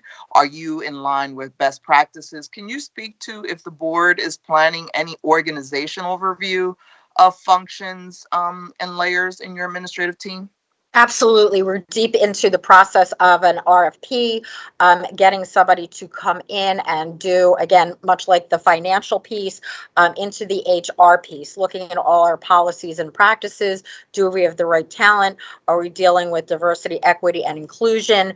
Do we have the right teams, and other things? So I also think, as I said before, because we have a new board, making sure we have the right people and we're making this an appropriate and good welcoming place for folks to work and make us effective with the most talented people. We're looking into evaluating that as well. What's the timeline for that review? I think we are almost complete, the RFP with the proposal. So as soon as I am not on that committee, so I can't speak to that. I'm not sure, but I think we are getting ready to get it out of the gate on that. Do you have a scope of services that you would be willing to share with the administration and council? Yes. Yes. If you could get that over to the chair, Sure. that would be important. And then, and finally, and I know, I hope that there will be, moving forward after this public discussion, an opportunity for real intergovernmental discussions. One of the things we've learned, whether it's the PICA board, the school district, one of the things that has helped create more transparency has been this kind of 5-year budgeting situation. Are you guys open to doing more of a 5-year projecting? I agree with all of my colleagues in that you have been operating, you came in, you're doing a lot of cleanup, but moving forward to build some of that trust around accountability, what has helped the city of Philadelphia, what has helped the school district as the next 5-year planning. Is the board open to a similar process so that it would help all of us with predictability around your goals? Sure. I think that's a very fair thing to ask of our financial partner who's going to come in and take a look at us. We'd be happy to look into that.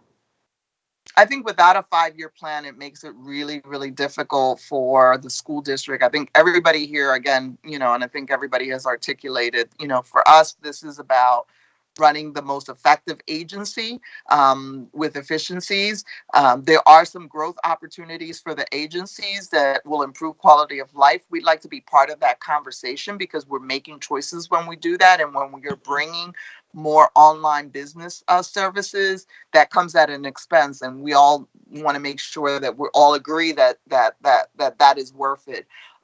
So I would hope that in your conversations with our finance director, with Ori at the school district, their experience with the 5-year plan, that is something that the board would adopt as a best practice, right? And I think it would lead to building some of this trust that we're trying to get to here. I know you're coming in at a very difficult situation, but this has been, 20 plus year conversation. So Sure.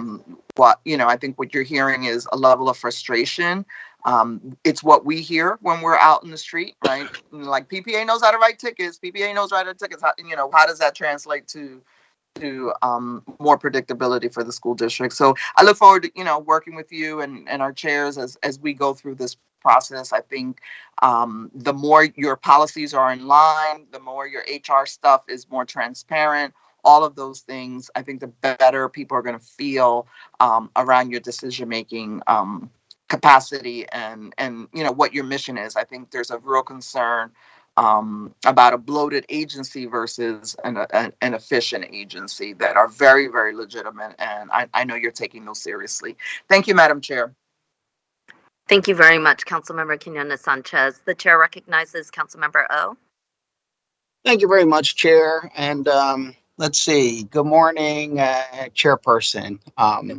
Thank you for being here. I just wanted to provide a level of information since, as it turns out, I guess if you've been around long enough, you know something, right? So I'm going to later distribute a 22 slide PowerPoint kind of on the history of this issue, just especially for our newer colleagues to understand kind of what is the background about what we can and what we cannot do as a city council, and why there is complexities with the parking authority. And I don't think anybody's fought more with the parking authority than I have over the history of time, from resolutions that have independent auditing by the controller, and ultimately also a resolution for the attorney general, who is actually the only person in the state that can actually fully audit the parking authority, and the attorney general assigned it to the auditor general. That's kind of in the state law. And some of the reasons why that has occurred. So originally the city created an authority to issue bonds to build parking facilities. It later then empowered that the authority to do on-street enforcement. That authority was controlled by the city. At a certain point in time, there was a takeover of that authority specifically to fund the schools. In other words, it's illegal and unconstitutional to take a city entity, department, or function under Article 3, Section 32 of the Pennsylvania Constitution, specifically forbids it, because that was a practice by the state at that point in time. So one, it's illegal to do. Number two, if you do that, you need a state need. And so what was created in the first Act 22, was the claim that because the state was now responsible for the Philadelphia School District and could not afford to fund it, therefore it was not a small amount of money. It wasn't $5 million or $6 million. They said it was up to $45 million a year, up to. But in Supreme Court cases and every appeal that the city and the state was engaged with, the parking authority in particular, the claim was that the state could not afford the $45 million. So it was clearly identified as $45 million at minimum per year that the state was obliged to give to the city that it could not afford. That's how that came about, $45 million. And while this was litigated in state court numerous times, and by the way, the city never got past initial filings. It actually never went to court on this because it primarily made a claim under the Home Rule Charter, which was continuously dismissed. And in all its machinations during that time, they were arguing about the initial filing of this case, which was, the taking of the school district and the claim of $45 million. In the meantime, even though they're arguing this in court, the legislature had changed to Act 9. And the reason in part that was done was because under the SRC, the city could not give the school district money without being obliged to give that same amount of money every year thereafter. So for example, if the school district needed $25 million and the city had an extra $25 million, if the city gave $25 million to the school district, it would be obliged to give the school district $25 million every year thereafter. Therefore, kind of in a situation which might have been cooperative between the city and the state and the parking authority, the city took $25 million as a way of receiving that money and then finding ways to get it to the school district. But then the excess would go to the school district.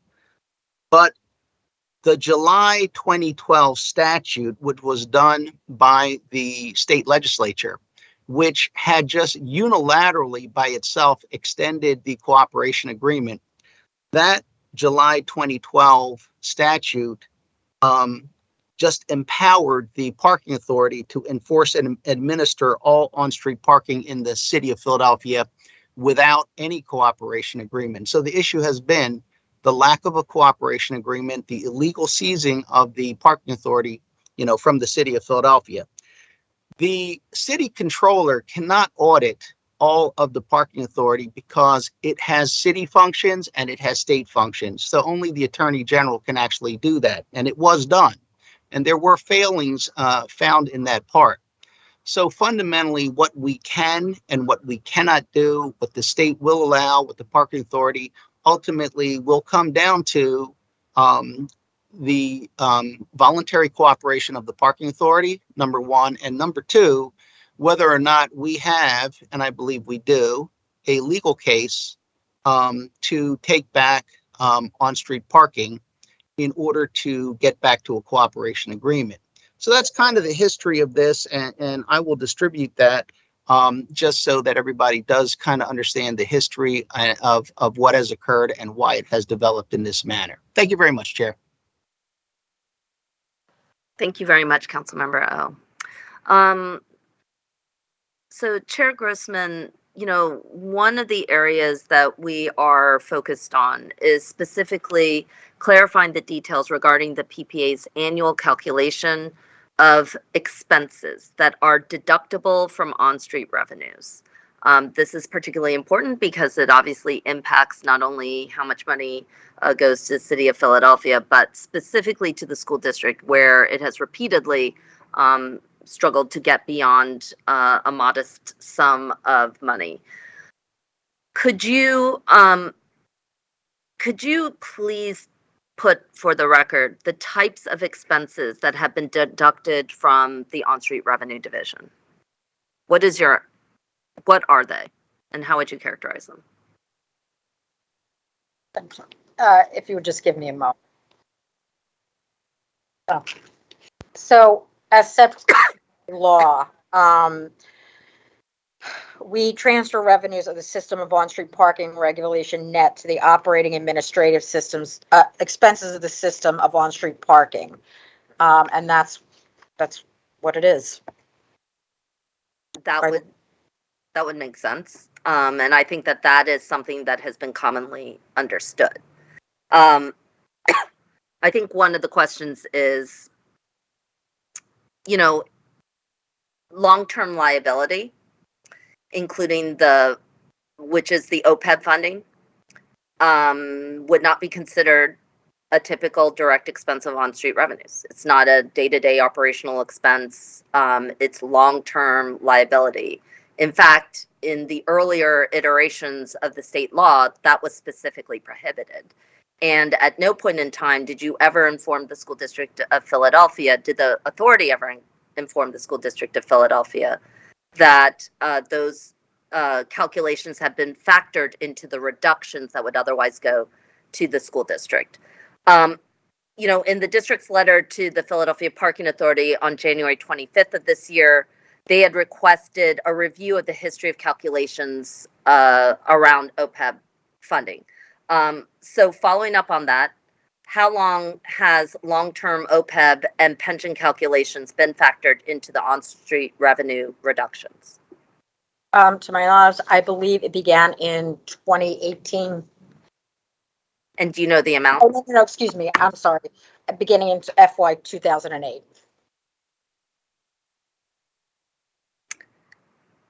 Could you clarify that for a moment? So you believe that starting in 2008, the parking authority diverted on-street revenues, some amount of on-street revenues, into the OPEB fund. Is that right? Correct. And OPEB, but I thought OPEB was created in 2016.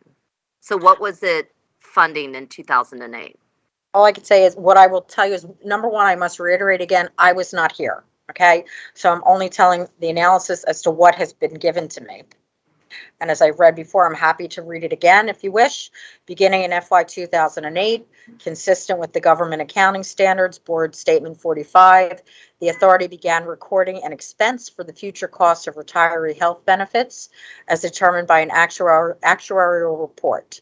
Each department was charged a portion of the expense in the same manner as the allocation of support expense.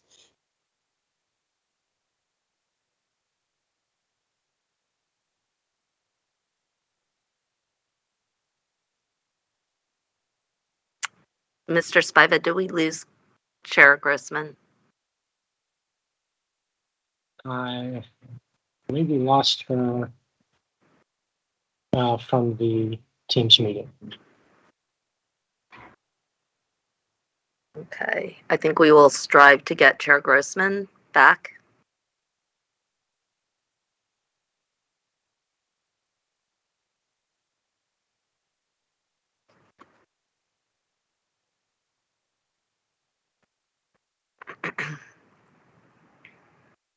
Thank you, everybody, for your patience. We are trying to reconnect Philadelphia Parking Authority Board Chair Beth Grossman to the meeting.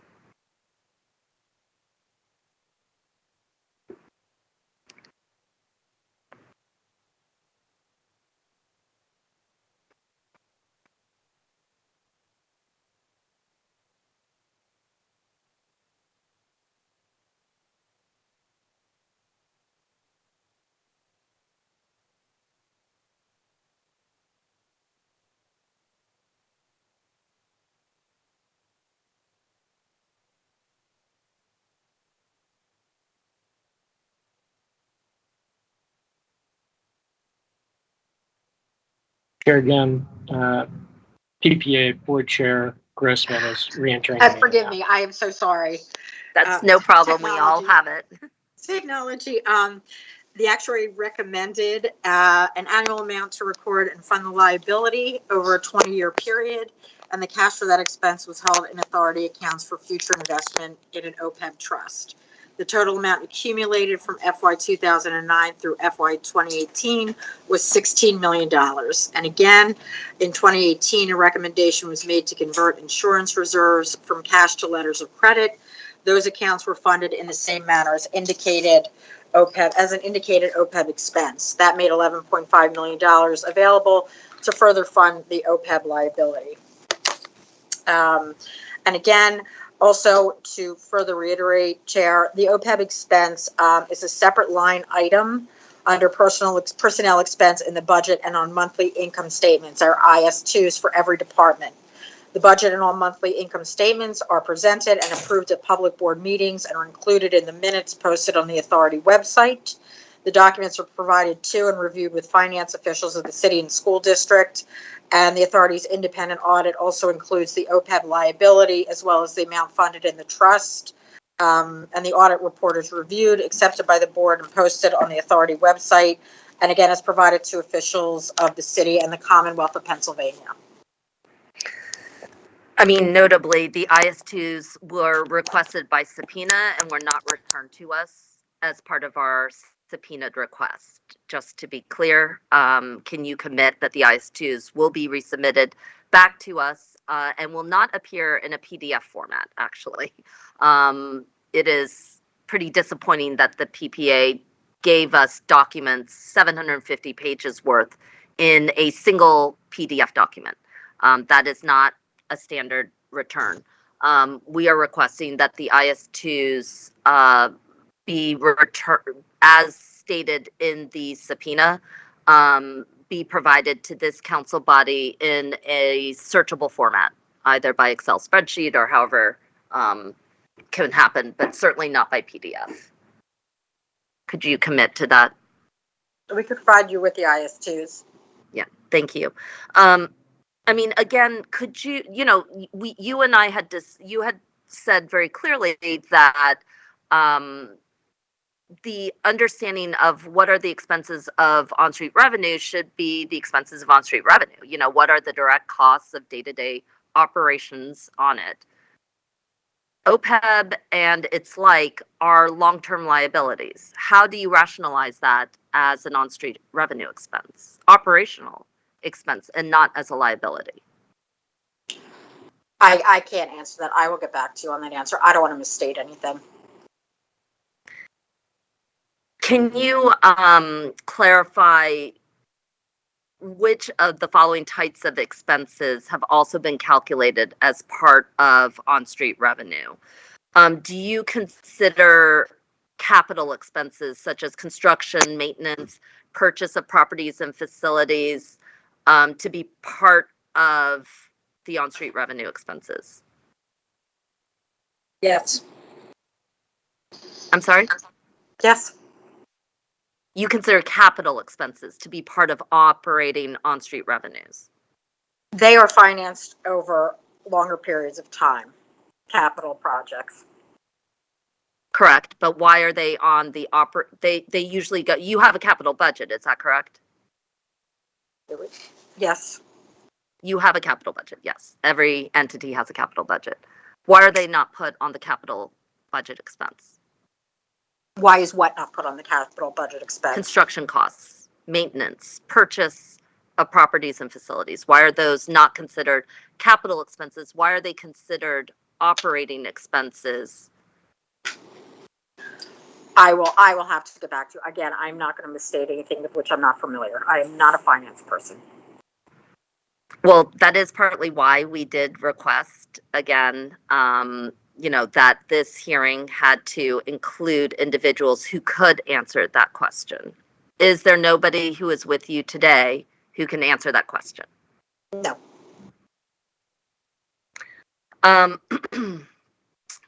Do you also include how do you distribute, how do you calculate? I mean, OPEB overall is the overall retirement fund for the entire school district. I mean, for the entire parking authority. Amongst, you have multiple divisions, as you know. So how do you exactly calculate the school district's contribution into OPEB?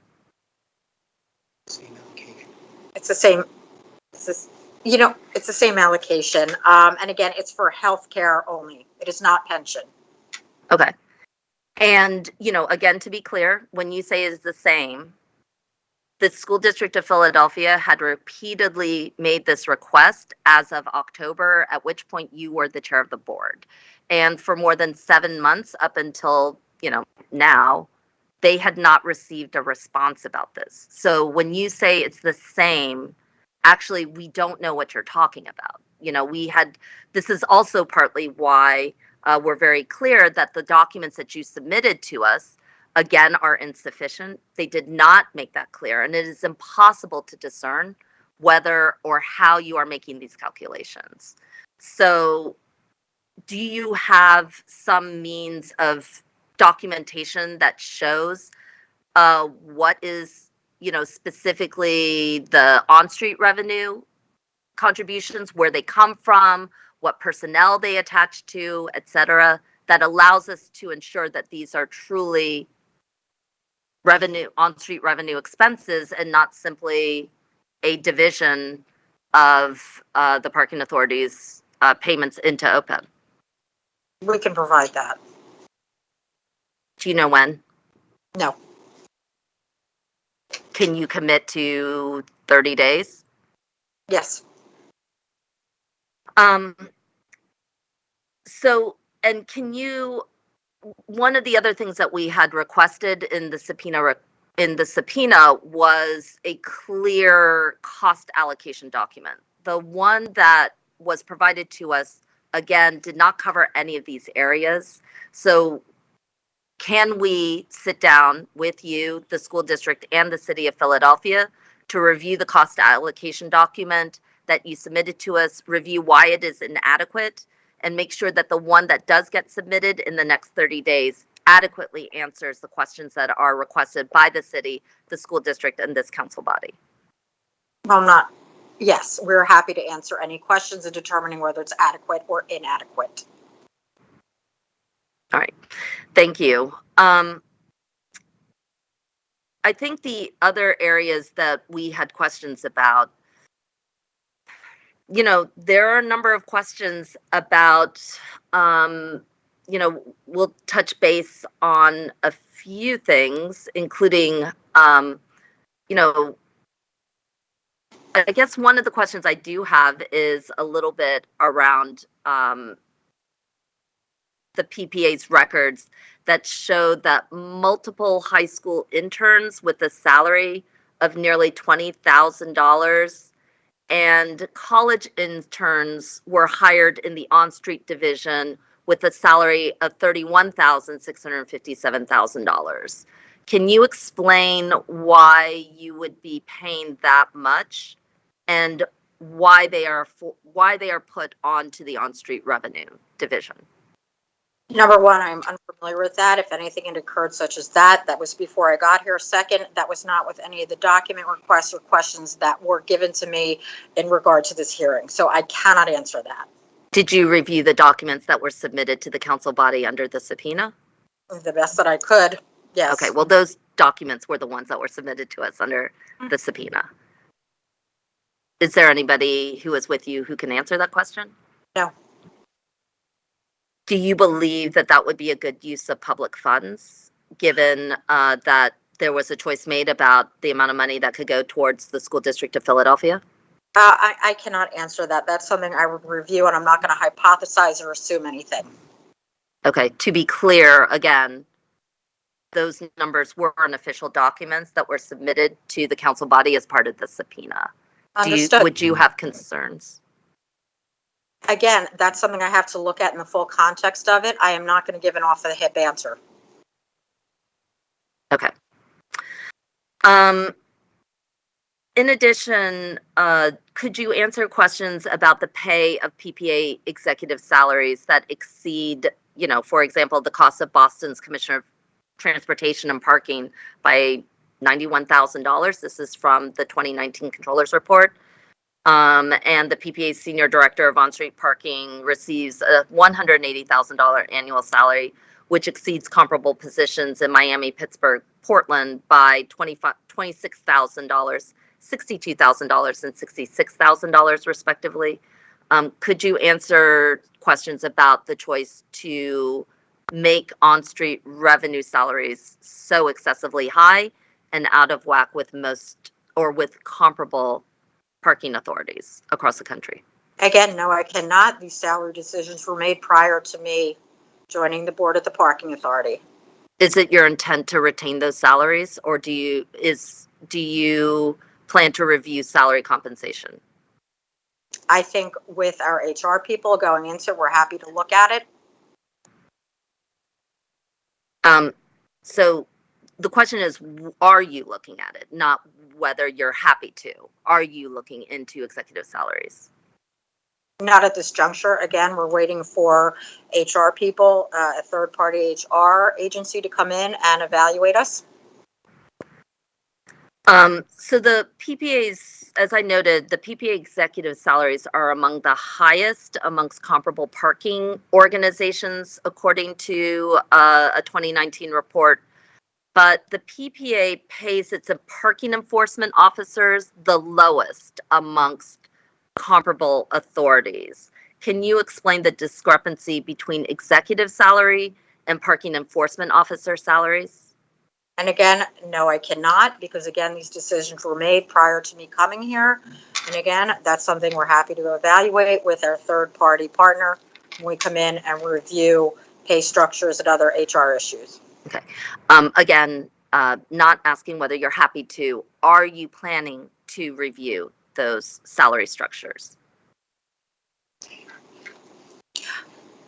Again, yes, we're happy to, and also part of that is. My question is, are you planning to? Not are you happy to? Maybe it's like a question about rhetoric, but I'm trying to go for clarity here. Are you planning to? Yes or no? Yes. Okay. And if you don't have a comment on that, can you personally state, because you are the board chair, can you personally state your opinion on the discrepancy between the salaries amongst executives and your lowest and your parking enforcement officers, as well as the high rate of salaries amongst executives? No, I'm not going to proffer an opinion on that. Is there a reason why? Because I don't think it's appropriate, and again, I'm not going to proffer an opinion on that. Even though you're the chair of the board and you have committed to change? Yes, absolutely. But this is something that will, as I acknowledge, we are happy and will look at, but my opinion is irrelevant. As board chair, you feel that your opinion is irrelevant? No, but I think we're talking about practices and any changes that would, if necessarily, be made. That is a board decision along with executives in here. And within that conversation, you believe your opinion is irrelevant? My opinion is irrelevant, but we're talking about practices and procedures. And I'm not going to proffer, I'm not comfortable. I don't think it's relevant to give an opinion based on our salary structure. I'm not going to do that. Okay. Even though there have been multiple audits addressing this and multiple recommendations have been made by state level and city level agencies around this very issue? And we will analyze this and take a look at it going forward. Okay. That is You our do- role as a new I board. just want to put on the record, though, that this commitment has been stated before and it has not changed. Well, I'm happy to say that we're a new board who is committed going forward and looking at it. Okay. I am going to turn to Councilmember Squilla, who has a question in the queue. So the chair recognizes Councilmember Squilla. Thank you. Thank you, Madam Chair. Appreciate it. And thank you for your questioning. My question is just a basic question, is that I hear that, you say that you're going to be working closer with council and legislative body. What ways do you see you will be doing that, and will be different than it was previously? Well, again, I can't speak about what was done previously because I wasn't here, but I'm always open and welcome to explore pilot programs or things that will improve the quality of life or public safety for people in the different councilmanic districts or across citywide. Or if anybody or if any council person has a question for PPA or any ideas, we welcome that as well. We're all part of making Philadelphia a better place. All right, so you expect to engage more with council and with the administration on these policies that you have? Whether it's policies or whether council has initiatives or pending legislation to see if PPA can play a role in that. We're open to collaboration and communication. The reason why I was asking, I mean, we are doing something currently now. We have the sound meter cameras that we're looking at, working with the PPA and how to implement that. I think, we could have a good working relationship together. We should have a good working relationship together. So, I mean, I think there are opportunities for us to do that. And I think that collaboration builds trust amongst each other, and I think goes a long way to getting things. Parking authority is a big arm of the city enforcement mechanism, and for parking lots.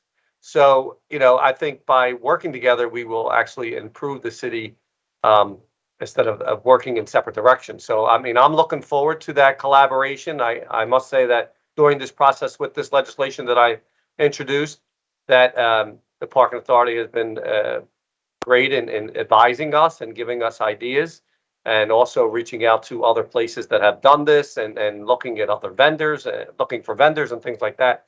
So I think that's more of the things we need to be doing, and I think we see that opportunity is there. So I just want to hopefully know that we will continue to do that and even make it stronger in the future. Thank you. All right. Well, thank you so much for your time. Thank you, Madam Chair. Thank you so much, Councilmember Squilla, and thank you very much for pointing out this important dialogue about collaboration. As you know, colleagues, Finance Director Rob DeBow submitted to all of us, and which we distributed formal testimony that discussed one of the areas where we see the most potential for collaboration, and that is around his statement. And I'm going to take a moment to read his statement. He wrote that prior to 2012, through an agreement between the city and the Philadelphia Parking Authority and a subsequent state law, the mayor had substantial authority over the PPA's budget. That authority included the parking authority being required to consult with and ultimately receive approval of the city through the finance director for its budget. Moreover, the PPA was required to provide the city with monthly statements regarding its receipts and expenditures, annual staffing summaries, and a monthly variance analysis for any variance in monthly and or year-to-date revenue of expenses which exceeded 10% of budget or $10,000.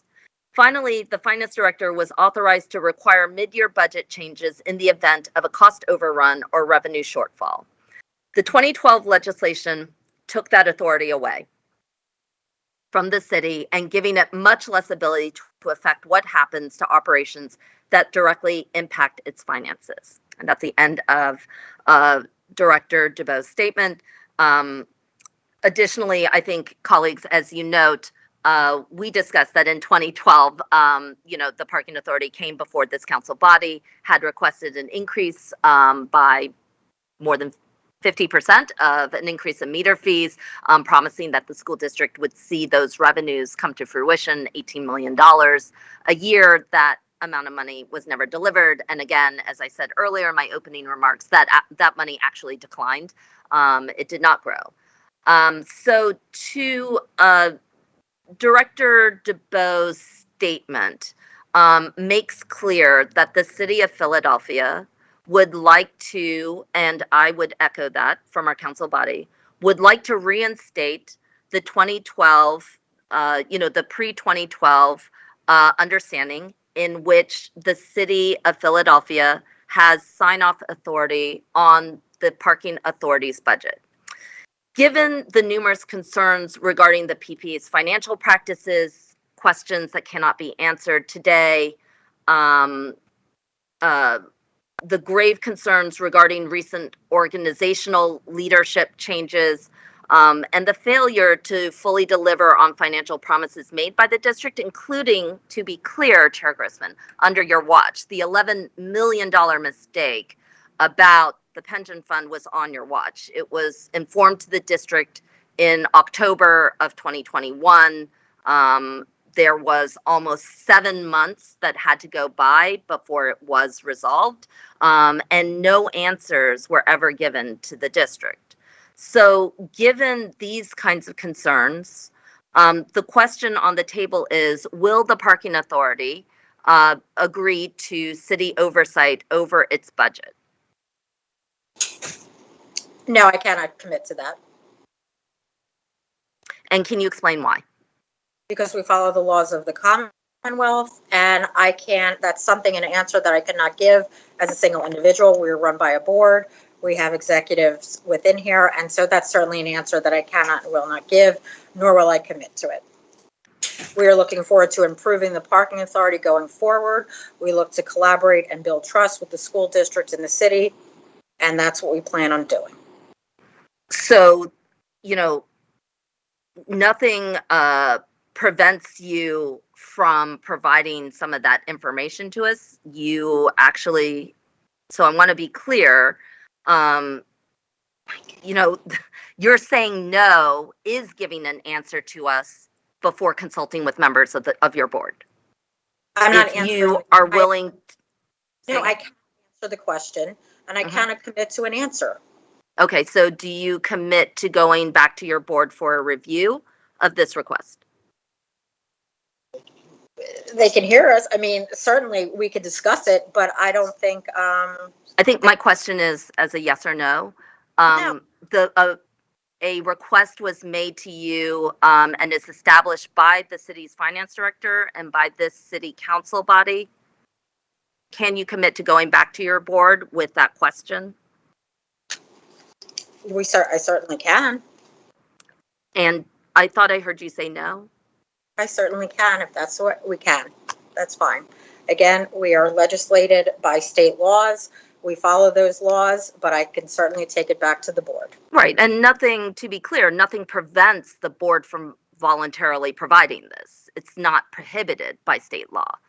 The state law in 2012 merely removed the requirement, but the board, in a spirit of collaboration, recognizing serious concerns, shifts in financial management and oversight over the entity. As you noted, there may be things that you don't even know that you don't know. Can you commit to, having a discussion with your board that the city have financial oversight and sign off on your budget? We can certainly bring it up to the board. Okay. And will you commit to bringing it up to your board? Yes, I will commit to bring it up to the board. Okay. And do you believe that this would be helpful to the parking authority? I'm sorry, do I believe what would be helpful to the parking authority? A oversight and collaboration with the city of Philadelphia on the budget, on your budget. Great. We collaborate with the city. We collaborate with the school district, as we do during meetings throughout the year. So I don't necessarily know if any further changes or oversight needs to be done. Okay, but we're here because you didn't collaborate or communicate with the school district of Philadelphia about an $11 million mistake. That was never explained until today. Well, I disagree. We did communicate, we provide documents, but we will certainly discuss and respond to your inquiry. Can the parking authority commit to providing quarterly financial statements to the school district and to the city of Philadelphia, particularly around expenses, salaries, and any shifts in policy that would have a significant impact on school district and or city revenues? Certainly, the board can certainly discuss and respond to that accordingly. Okay. And will the board consider approval and consultation with the school district of Philadelphia and the city of Philadelphia around major policy shifts that could have an impact on revenues? Again, we will discuss and respond to that.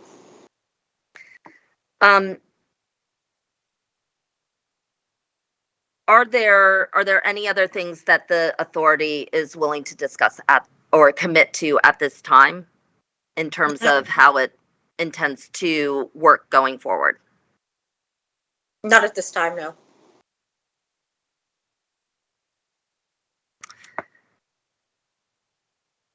Okay. We are going to go back to a couple of additional questions. I think one of the questions that we have, I just want to follow up with Council Member Dom's questions about Lot 9 in particular. As you know, the PPA sunk $3.6 million on building renovations, construction consultants, and office furniture on a new headquarters in a location known as Lot 9. This was money that was deducted from on-street revenues, but was never communicated to the School District of Philadelphia. According to L&I, this work was performed without any of the necessary permits and inspections, and as a result, the office building did not receive a certificate of occupancy. But the PPA moved its workers into the building nonetheless, only to have them move out in less than a month due to what we understand to be terrible plumbing problems that rendered the building effectively unusable. So could you clarify for us, how much exactly did the PPA spend on all aspects of the Lot 9 project, and specifically what amounts of that came out of the on-street revenue division? First, it was not deducted from on-street, and I do not have the exact amount, so I cannot answer that question. So none of the money was deducted from on-street revenues? Correct. So was the media reporting on that incorrect then? I can't answer that. You can't answer it because you didn't read the media report, or because It's not you're not deducted. sure how it was Deducted from on-street. If that's what they reported, then that's, I don't know. I can't look at an article. Okay. I don't have articles in front of me. What I can tell you is it was not deducted from on-street. No costs related to the Lot 9 project were deducted from on-street revenue. Is that correct? That is correct. Okay, that's what you're stating. So who made the decision to move, lease, build, and move to this Lot 9 project? Again, that was before me. I do not know. Are you planning to review that decision in order for you to know, so there can be controls or measures? Sure. You are planning to review those decisions? Well, I think as part of creating a capital project committee, I think that would certainly go into that analysis. Okay. And do you intend to make that information or that reporting on the Lot 9 decision-making public? That's something we can discuss and respond to. Okay.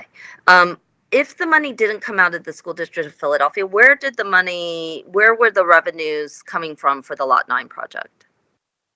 That I don't know. That I can get back to you again. That was before me. The decision to rescind it, though, was not under your leadership? You were in on September 2021. To settle it and resolve the issue, yes, that fell under us. Okay. So if you don't know where the revenues came from, how do you know they didn't come from on-street revenue? That I know that they did not come from on street.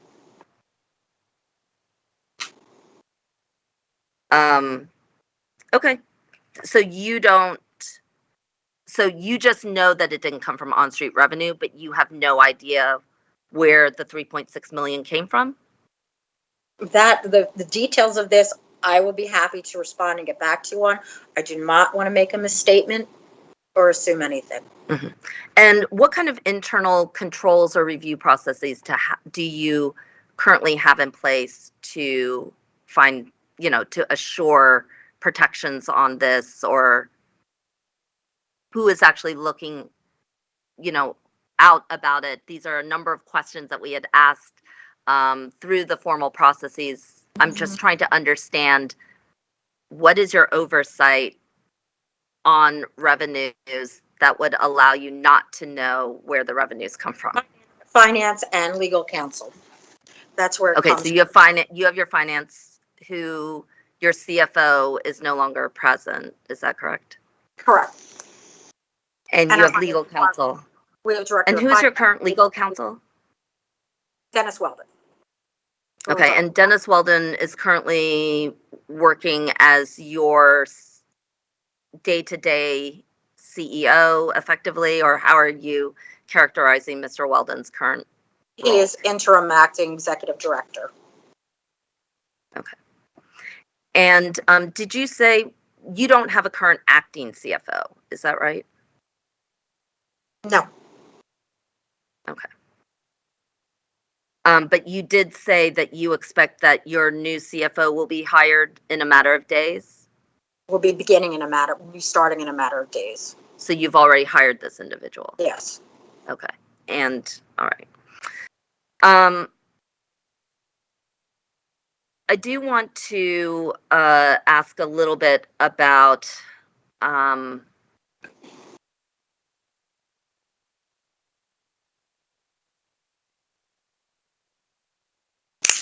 certain areas regarding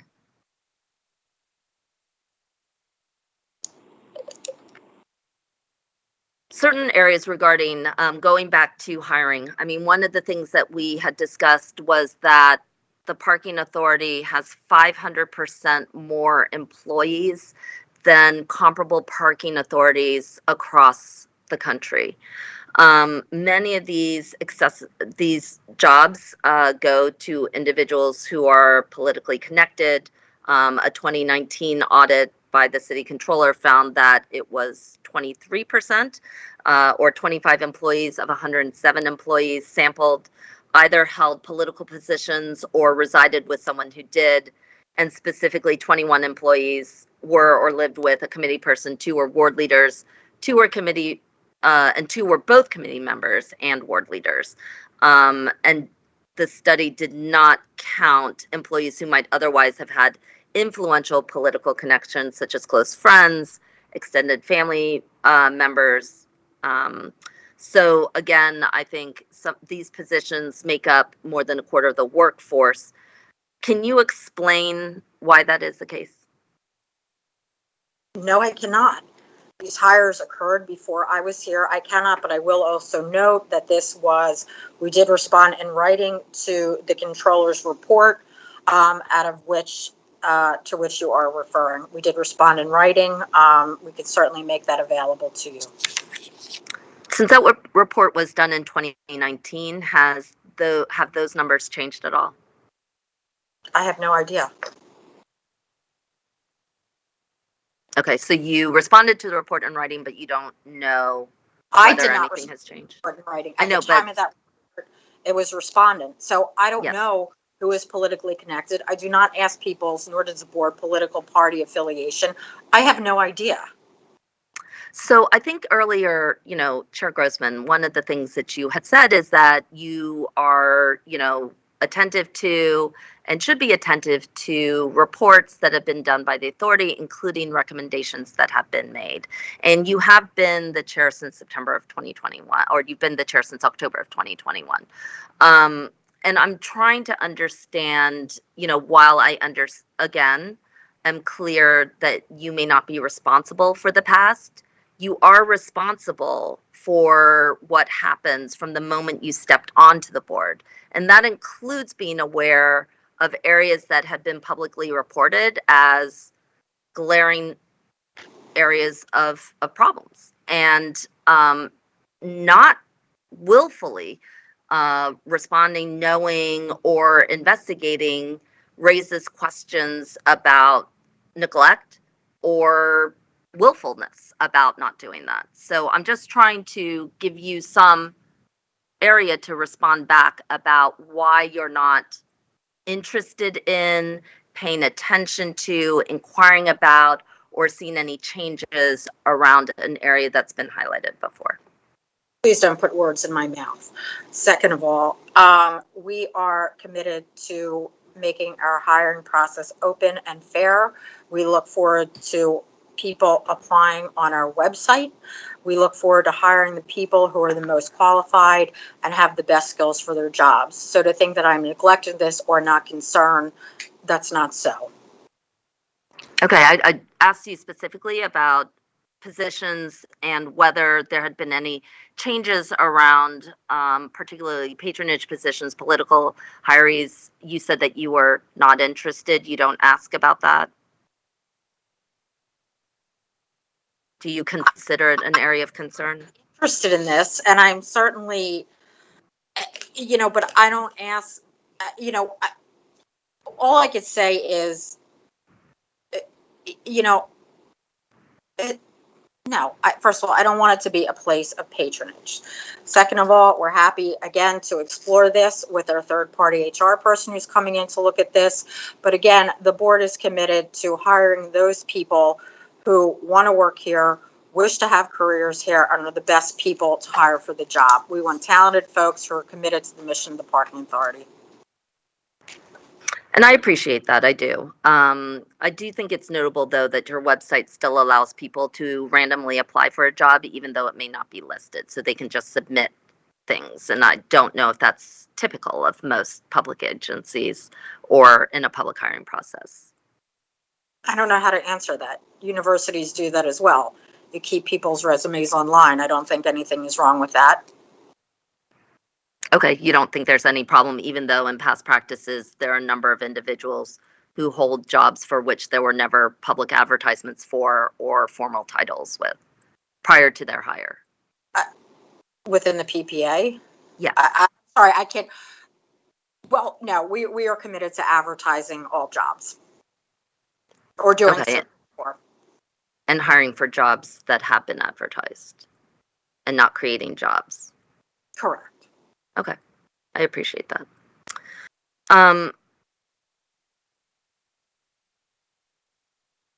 Are there any other questions from members of the committee for this witness?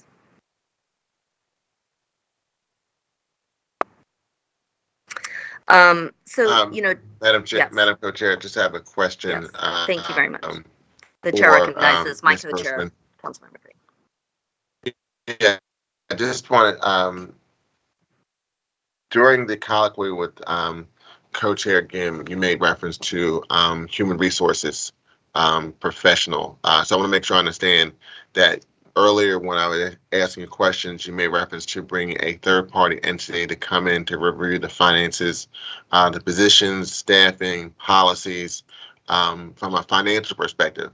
But in your conversation with Councilman McGinn, you made reference to human resources. Is that a separate entity that you're bringing in, or is this the same entity that's reviewing both human resources as well as financial position, structure, all the above? Chair, it's a separate. Oh, separate. Okay.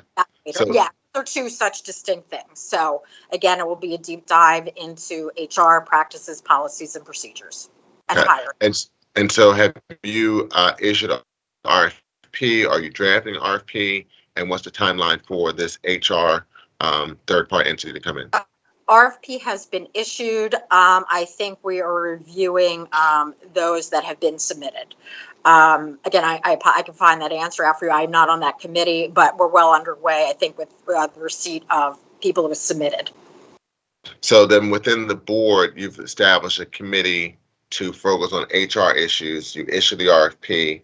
That committee is going to review the responses, make a selection, I guess, and recommend that selection to the entire board. And then that HR committee will then be working with this third party consultant to review policies and procedures within Park Authority. And then at some point, after reviewing that information, present it to the board for ideas and or adoption for changes that may occur within the organization. That is correct. And so, and on the financial side, a similar process is also occurring. You have a committee of the board that's working on financial issues, is issuing the RFP. We'll have a third-party entity come in to review that information, review the work that they do, then make recommendations to the board for the board to adopt changes they may take going forward. That is correct. Okay. And what's the timeline? I know the timeline for the financial review, you said, was 3 months from the time of executing the contract. What's the timeline on the HR perspective? That I will have to get back to it because I'm not sure. I don't want to misstate anything. And for both the HR review and also the financial review, have you identified a range of dollars for that cost? You mean what they submit? They submitted different costs. Obviously, there's a different range of how much it costs from each one. So I'm not familiar with the HR one. Right, but, with regard to the finance one, yes. So now I was just curious in reference to have you identified what that range may be in reference to the cost that you will be using from dollars from PPA's budget for the financial review and also the HR review? Yes, I think the range for the financial one, I think, was maybe $150,000 to over 300. Okay, and then you haven't established that for the HR review as of yet.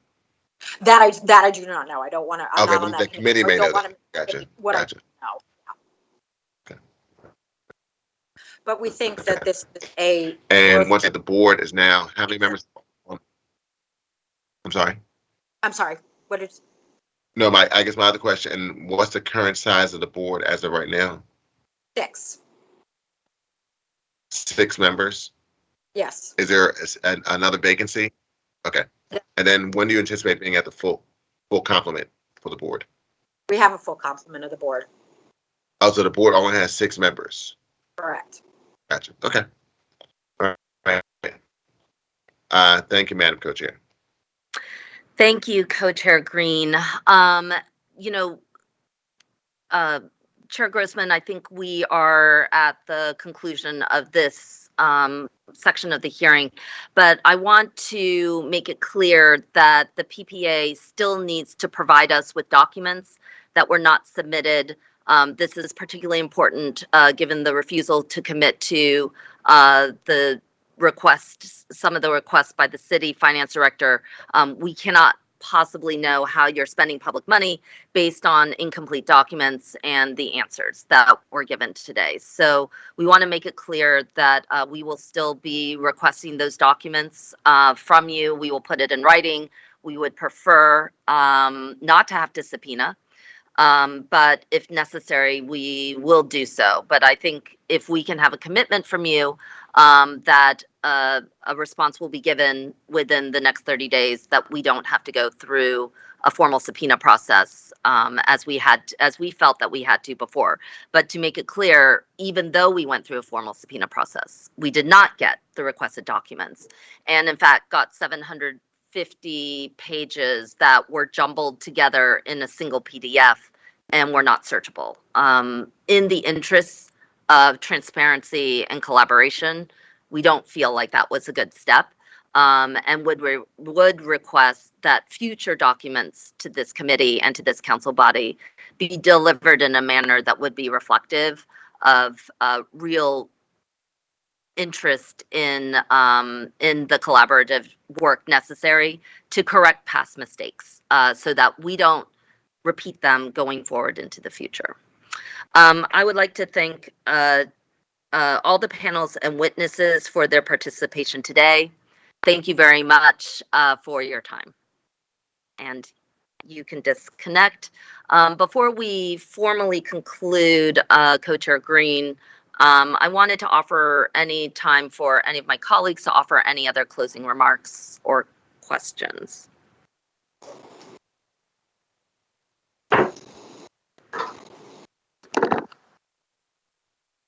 Yeah, I'd just like to make a point. I just hope that as we are moving forward with this new leadership of the Philadelphia Park Authority, that these moves forward in a spirit of collaboration in reference to addressing some of these issues.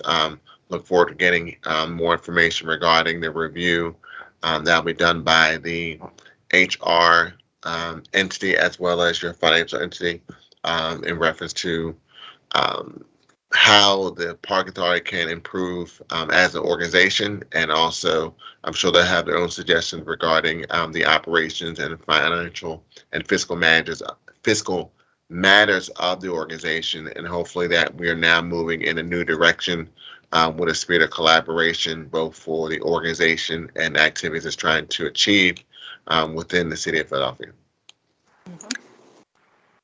Thank you very much, Co-Chair Green, for those comments. I'd also like to offer a few closing remarks as well. First of all, I want to thank the viewing public for the time that you spent watching this hearing.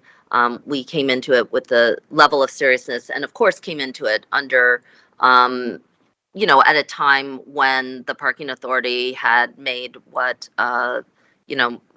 School District CFO Ori Monson said was just absolutely unprecedented, even in amongst its 20-year history of fraught, financial relationships with the School District of Philadelphia. And that was an $11 million, quote unquote, accounting error. And we're not really sure exactly what that is. And that had not been previously shared. Many of the questions that we asked today remain unanswered, including regarding the details of how the PPA determines the calculations of its city and district contributions each year, what the universe of expenses are that are deducted from on-street revenue streams, which go towards the School District of Philadelphia and the City of Philadelphia. There are unanswered questions raised by my colleagues that are outstanding regarding the impact of past parking authority mistakes and the impact on school district funding. Once again, we are in a place where we are starting over. Additionally, while we welcome third-party reviews of PPA financial practices, as stated by Councilmember Gautier, if the PPA hires them, they're not technically independent. They aren't independent, period. And, we do need an independent review of the financial practices, the policies, HR policies of the PPA, because we have heard promises made before following past disgraceful resignations of executive directors. We have learned clearly from the past that these reviews and statements about pending policy changes are no guarantee that anything ever changes at the authority. And especially concerning is the current state of the PPA leadership. Right now, the organization removed its executive director and chief financial officer, and with the potential for significant time gaps filling these leadership roles, and most importantly, getting answers back to entities such as the city, the school district, and our city council body, and the newness of the vast majority of the board currently. So I do have major concerns remaining about the capacity of the PPA's board and the PPA's leadership to engage in the kind of transformation that's necessary, in the kind of transparency and clarity that's necessary to ensure effective financial management of the parking authority. And I also want to be clear about what we believe to be needed for meaningful change. As is requested by the city, as has been requested by our city council body. The PPA should reestablish city sign-off on the PPA's budget as it existed prior to 2012. Post 2012, we have seen numerous problems, including deeply troubling issues around secret, settlements that have gone out from disgraced and predatory parking authority directors. We have seen finances, go all over the map in terms of the School District of Philadelphia, questionable diversion of on-street revenues, continuing questions about why capital expenditures are placed onto operating revenues. So I want to be clear that the city and this council body are united in believing that the city should have sign off on the PPA's budget. We believe it is in the best interests of the board, as well as in the best interests of the city and the taxpayers of Philadelphia. We had requested disclosure and approval by city, state, and the School District of Philadelphia of any major policy shifts that have significant impact on long-term liabilities or School District of Philadelphia finances. This is very clear. I think the OPEB funding is a perfect example of that. Long-ranging questions about capital expenditures, tuition payments, all sorts of things that have raised eyebrows, shocked the senses. These types of decisions are not merely those that go to the parking authority, but should be shared in the spirit of collaboration and transparency with the entities that the parking authority is required to support. We will, and finally, we requested quarterly financial reports and data in addition to the quarterly financial meetings that we already have with the parking authority. Clearly, those quarterly meetings were not enough to provide full disclosure, full transparency, and to predict the parking authority's financial contributions, including projections of revenues and expenses, projections of contributions to the city and the School District of Philadelphia. We will clearly continue to follow up on the issues with the subpoena documents that were raised earlier today, myself directly with Chair Grossman. We will continue pursuing documents that will let us understand how the organization is spending Philadelphia's taxpayer money. And we will continue to engage with the Philadelphia Parking Authority Board and the City of Philadelphia around the need for these crucial structural changes. But it is clear that we have been here before. We will enter into this work with a renewed spirit of work and purpose going forward. But to be clear, the motivation behind this was disastrous, and it caused significant financial chaos for two extremely important entities within the city of Philadelphia, primarily the School District of Philadelphia. We are not going to tolerate this amount of chaos going forward.